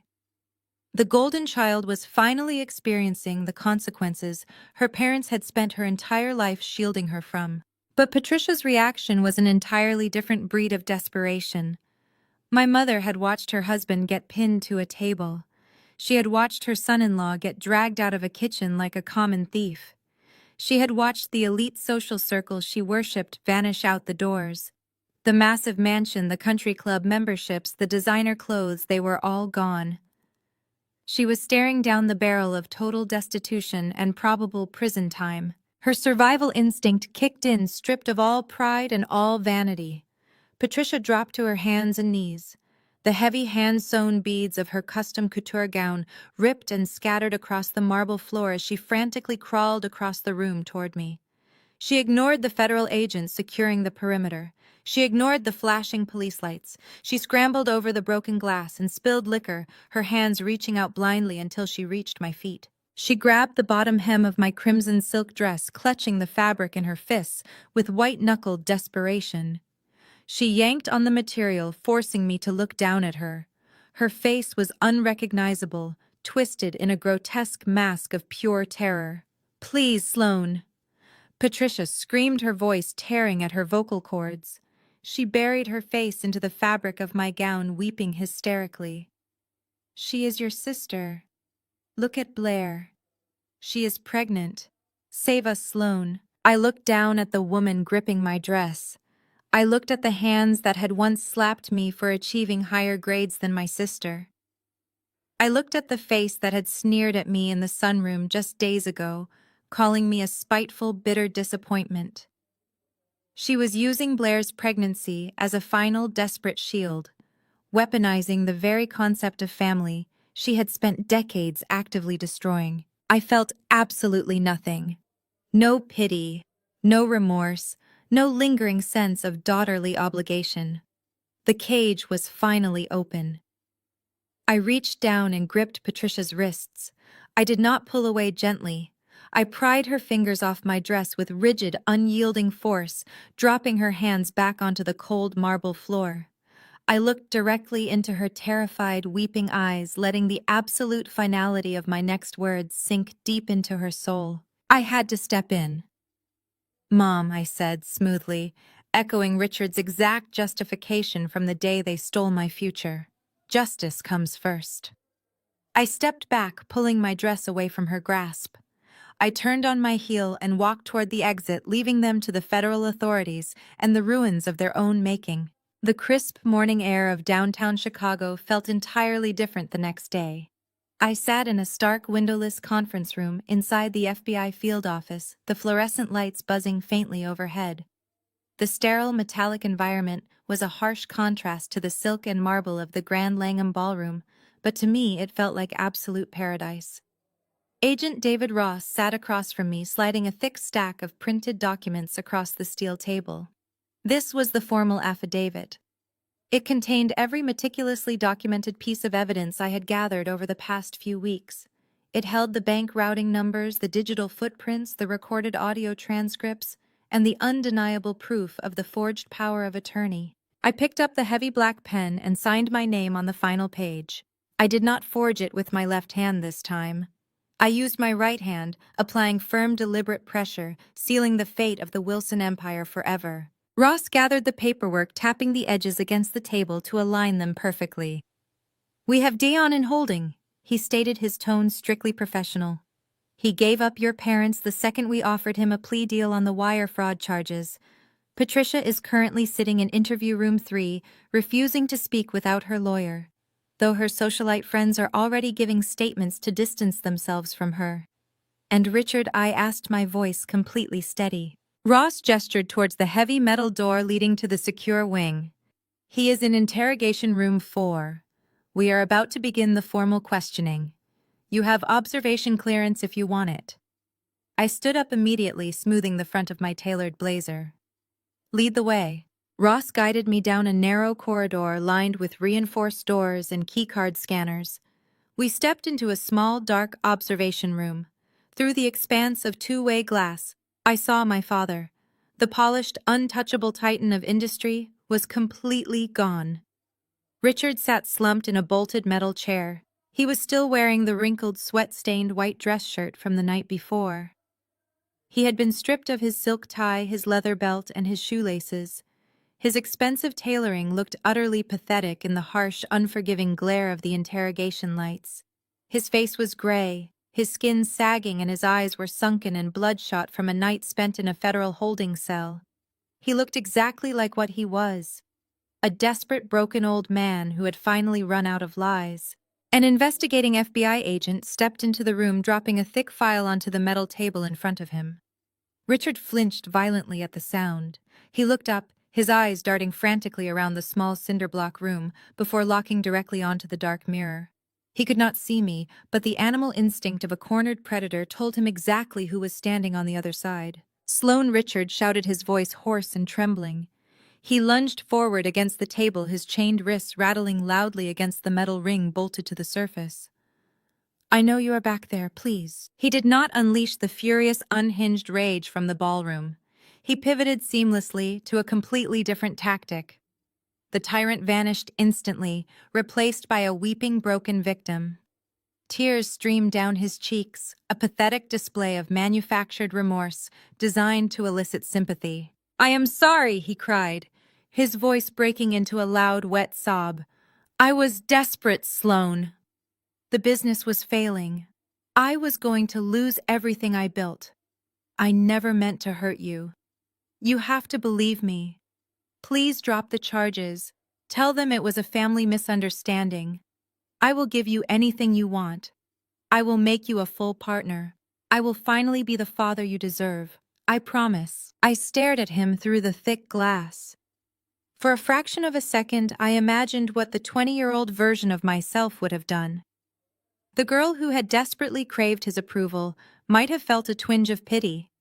She might have believed the tears and the desperate promises. But that girl had died a long time ago, killed off by decades of his relentless psychological warfare. I reached forward and pressed the silver button on the intercom console. "You do not even know what a father is, Richard," I said, my voice echoing clearly into the interrogation room. Richard froze. He stared at the glass, his breath hitching in his chest, his eyes wide with a mixture of terror and desperation. "You only saw me as a bank account, Dad," I continued, my tone absolute ice. "You spent 33 years calling me a failure, minimizing my achievements and mocking my career because I refused to rely on you. You hated that I built my own life. You hated that you could not control me with your money. So the second your own empire started crumbling, you decided you were entitled to steal mine. You did not steal my trust fund to save the family. You stole it because you believed everything I owned automatically belonged to you. Sloane, please, he whimpered, gripping his own hair in desperation, his face pale and slick with sweat. You are my flesh and blood, and you are a federal criminal, I replied smoothly, leaning closer to the microphone. You spent my entire life telling everyone I lacked the killer instinct for business. You told them I was weak. But right now, you are the one begging in a cage, and I am the one putting you away. Enjoy federal prison. I hear they do not care much for your golf handicap. I released the intercom button, cutting off the audio completely. Through the soundproof glass, I watched Richard scream something indistinguishable. He thrashed against the bolted table, burying his face in his chained hands as the investigating agent sat down and opened the federal file. I turned my back on the glass. I was finally done looking at him. Agent David Ross stepped into the observation room, letting the heavy door click shut behind him. He did not say a single word about the interaction I just had.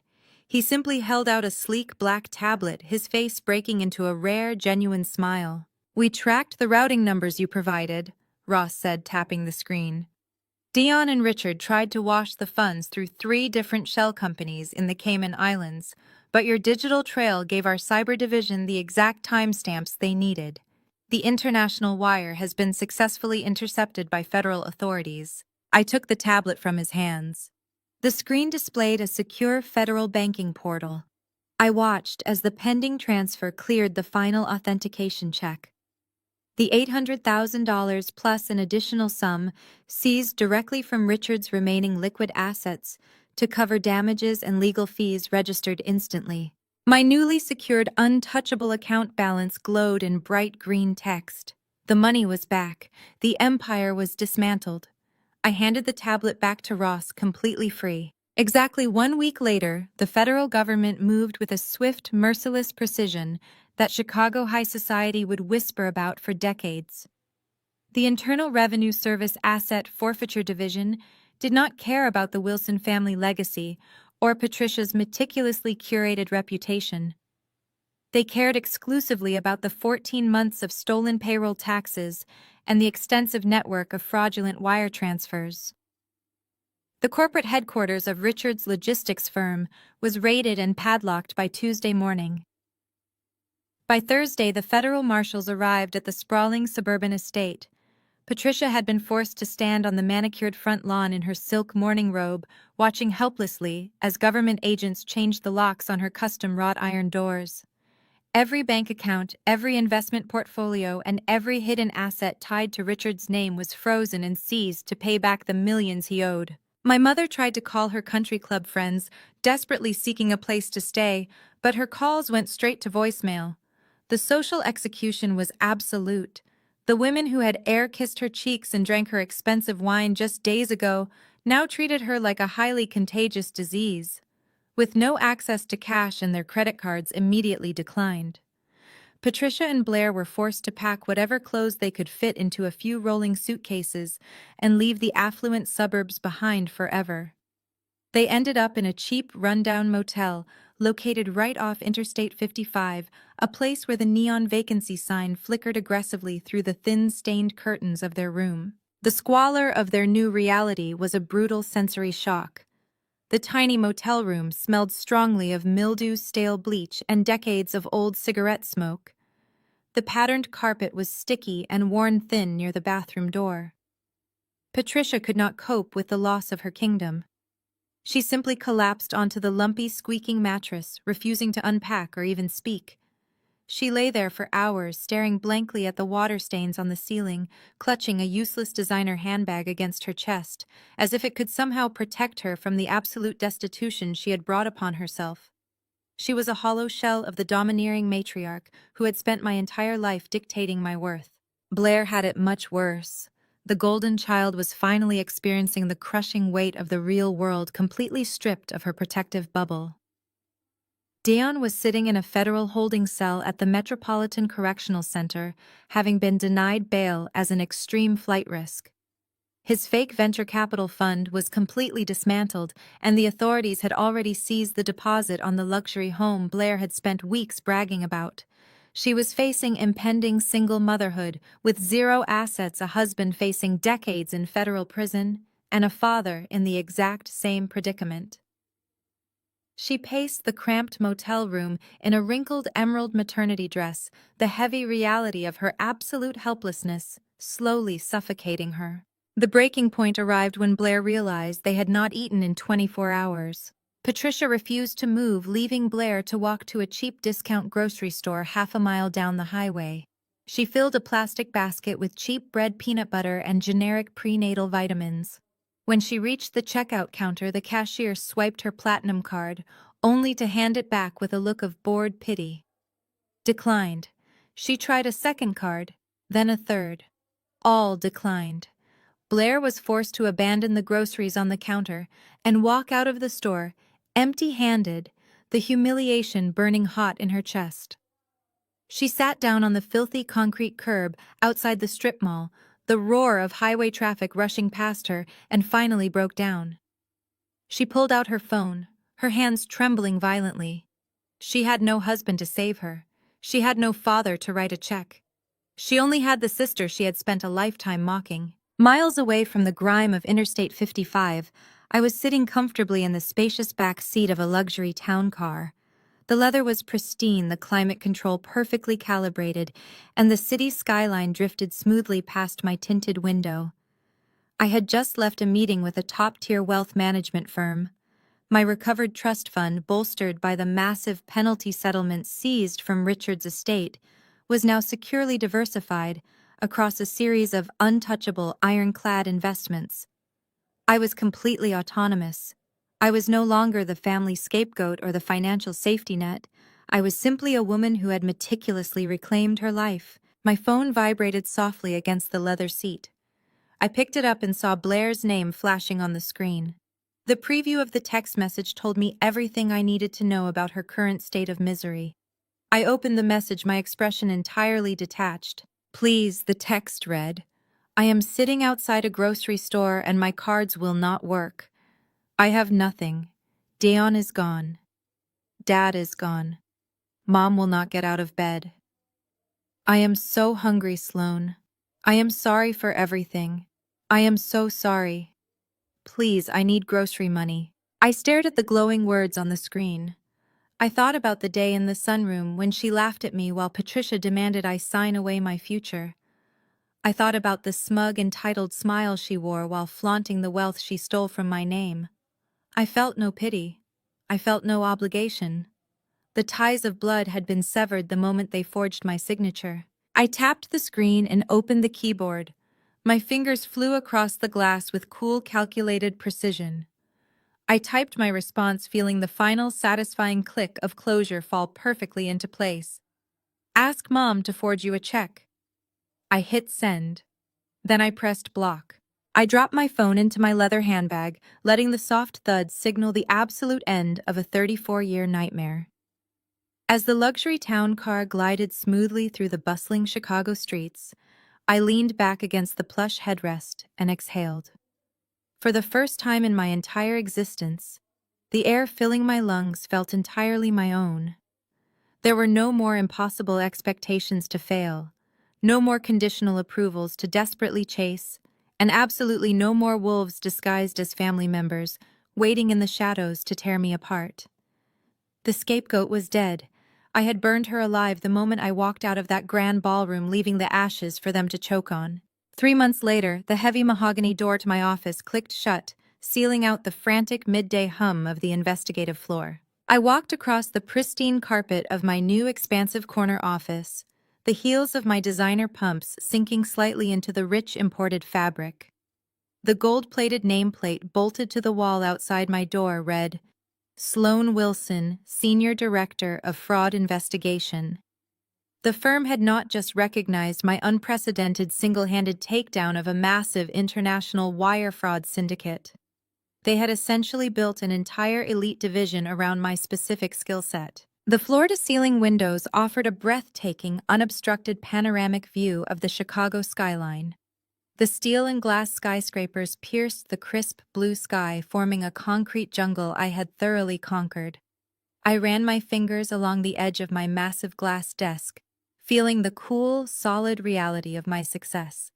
I had not needed a forged signature, a stolen trust fund, or a wealthy husband to secure this room. I had built it with my own bare hands, weaponizing the very intelligence and meticulous nature my father had spent decades belittling. I reached for the sleek remote control resting next to my keyboard and clicked the power button. The massive flat-screen television mounted on the far wall flared to life, already tuned to the local financial news network. Today was a highly anticipated day in the federal court system. It was sentencing day. I picked up my freshly brewed espresso, the rich, bitter aroma grounding me as the news anchor's face appeared on the screen, looking suitably grave. "We have breaking news out of the Dirksen Federal Courthouse," the anchor announced, her voice projecting crisp authority as a ticker tape of urgent red text scrolled rapidly beneath her. Disgraced logistics magnate Richard Wilson and venture capitalist Deon Vance have just been handed their sentences following one of the most shocking wire fraud and embezzlement scandals in Midwest history. The broadcast cut immediately to live footage outside the federal courthouse. The heavy stone steps were swarmed with aggressive reporters flashing cameras and shouting bystanders. Federal marshals marched a shackled Richard Wilson down the steps, steering him roughly toward a waiting armored transport vehicle. The physical transformation was staggering. He was no longer the imposing, impeccably tailored titan of industry who commanded boardrooms and terrified his children. He wore a baggy, bright orange prison jumpsuit that swallowed his shrinking frame. His silver hair was unkempt, his posture completely defeated. His shoulders slumped forward under the invisible weight of his total ruin. He kept his head bowed desperately, avoiding the blinding flashes of the cameras, looking fragile, irrelevant, and utterly broken. The federal judge presiding over the case showed absolutely no leniency today. The reporter's voiceover continued as the pathetic footage looped on the screen. Citing the malicious nature of the aggravated identity theft and the brazen, highly coordinated attempt to launder stolen funds offshore, both Richard Wilson and Deon Vance have been sentenced to 15 years in a federal penitentiary without the possibility of early parole. The camera shifted to capture Deon being loaded into the back of a separate transport van. He looked completely unhinged. His charismatic, easy smile was gone, replaced by a hollow, terrified stare. The man who had mocked my career, who had eagerly conspired to steal my future to fund his fake, hollow lifestyle, was now facing a decade and a half in a maximum security cell. His bespoke suits were traded for institutional cotton. Furthermore, the anchor added, shuffling her papers as the camera cut back to the news desk. Melanie Davis, the notary public who facilitated the fraudulent power of attorney documents central to the massive asset theft, has officially been stripped of her state licenses. Davis pled guilty to conspiracy and falsifying legal records to avoid a harsher penalty. She is currently awaiting transfer to a federal facility to serve a mandatory 3-year sentence. I pressed the power button, plunging the room back into a comfortable, wealthy silence. I took a slow sip of my coffee, savoring the dark roast as I looked out over the sprawling city. Patricia and Blair were not mentioned in the broadcast. They were not criminal masterminds. They were just greedy, complicit enablers who were now completely destitute. They were still trapped in that squalid highway motel, furiously trying to cling to the ghost of a dead empire. Blair was facing single motherhood, relying on public assistance, while Patricia was forced to navigate a harsh, unforgiving world where her last name commanded absolutely no respect and her credit cards were entirely useless. They had wanted my money so desperately. Now generational poverty was their permanent reality. The scapegoat had not just survived the slaughter. She had systematically decimated the wolves, trapping them in the very steel cages they had so arrogantly built for her. I turned away from the breathtaking view of the skyline and walked back to my desk. I pulled out the heavy leather chair and sat down, feeling the absolute unyielding control I now held over my own destiny. Reaching to the center of my desk, I pulled a thick, fresh manila case file toward me. I flipped open the heavy cardstock cover, my sharp eyes immediately scanning the dense columns of routing numbers, offshore accounts, and hidden liabilities. A new puzzle, a new liar waiting to be caught. Justice is served cold and absolute,